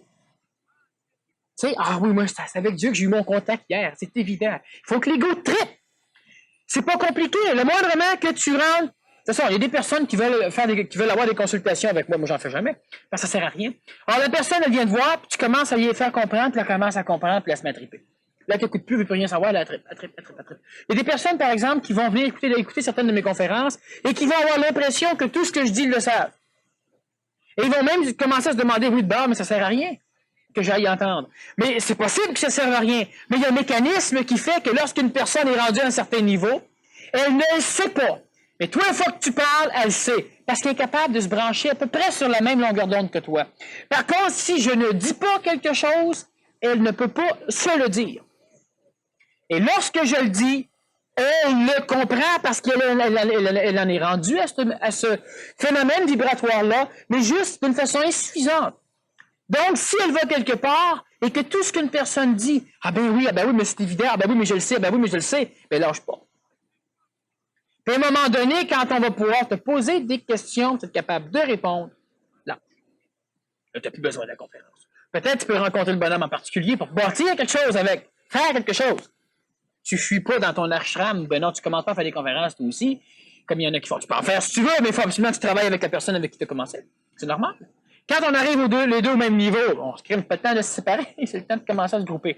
Alors la personne qui a la même connaissance au fur et à mesure qu'elle est dite, c'est simplement qu'elle est dans un niveau où elle approche de ce moment-là. Et la majorité des personnes vont dire, bon, ben moi, je lâche. Bon, mais si on leur pose des questions, ils ne peuvent pas répondre parce que la connaissance, ils ne l'ont pas. Ils l'ont presque, mais elle n'est pas suffisamment, elle n'est pas consciente. Qu'est-ce que la conscience? Ben, la conscience au niveau de l'homme nouveau, c'est comme au niveau de l'homme ancien, c'est d'être capable d'avoir moins peur. Cela veut dire être capable d'englober quelque chose de plus vaste. Sauf que pour l'homme nouveau, il ne voudra pas développer sa conscience pour avoir moins peur, il va vouloir développer sa conscience pour pouvoir être plus écologique. Alors, plus je sais comment ça marche à l'extérieur, plus je suis capable de travailler en harmonie avec l'extérieur. L'homme ancien, c'est pas ça qu'il fait. Plus je sais ce qui se passe avec l'extérieur, plus je vais me protéger de l'extérieur. On a des personnes qui recherchent des séminaires ou des cours pour apprendre à se protéger des énergies négatives des autres, pour apprendre à se protéger des énergies négatives de la société. Quand je prends le métro, c'est plein de monde qui ont des énergies négatives. Là, comment je peux faire pour me protéger? Je peux-tu créer un halo autour de moi qui me protège? C'est pas ça qu'il faut faire. C'est pas ça qu'il faut faire, mais l'homme piscéen vit toujours dans le but de se protéger. Transformer à place. C'est-à-dire, au lieu de vous protéger vous autres mêmes, désassujettissez-vous de l'énergie que vous appelez négative des autres. Moi, je rentre dans le métro, puis quand je sors du métro, ben, je suis aussi en forme. Ça se peut que de temps en temps, d'autres personnes à côté de moi sortent en forme, puis ça ne savent pas pourquoi. Mais moi, je sors pas down du métro. Christy, je suis capable mais vu que les autres, pourquoi ils sortent plus en forme, c'est parce qu'ils sont assujettis à ce qui se passe dans le métro. Mais moi, je rentre dans le métro, puis ça va. Quand on rentre dans les maisons, puis qu'on fait de l'ambulance, on sort de là, puis Christy, on remonte les morales. Quand c'est pas des corps. C'est tout à fait normal. Alors, la personne, faut pas qu'elle se protège, faut qu'elle se prenne en main, Torvis. Alors, c'est pas parce que je mets des murs plus blindés, que je mets des serrures plus fortes, que je me protège des bandits. Éduquons notre société pour qu'il n'y en ait plus de bandits. Puis il n'y aura plus de problème. Présentement, il y a des bandits. Parfait, mettons-nous des serrures. Mais pensons pas qu'il va falloir qu'on épaississe de plus en plus nos murs. C'est ce que l'homme fait au niveau de son évolution. Pendant longtemps, l'homme voulait se protéger de Satan. Puis Satan, ben, quand tu te protèges de Satan, Satan l'atmosphère. Puis Satan, là.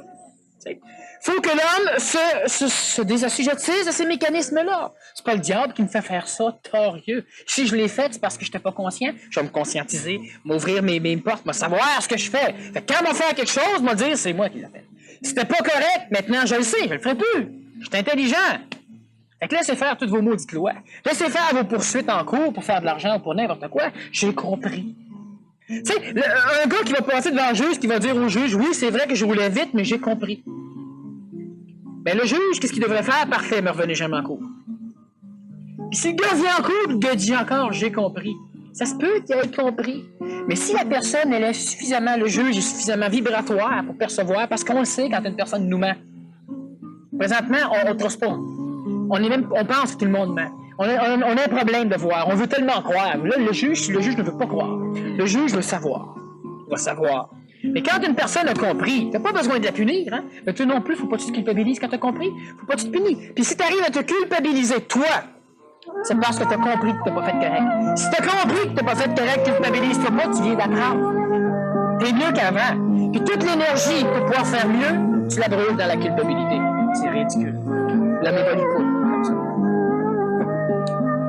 La façon, Daniel, je finis juste une conclusion, la façon dont, de plus en plus, disons, que tu baisses ton taux vibratoire dans le sens, je ne sais pas que tu le baisses, mais que tu nous amènes un enseignement qui devient tellement simple, ça devient une question de simple bon sens, c'est pas de l'amour, ça aussi. C'est pas ça que l'homme devrait faire pour aller vers la société nouvelle. Oui, l'homme doit commencer par essayer de vivre tout de suite une efficacité tout de suite, au lieu de s'en remettre toujours à un temps futur dans un autre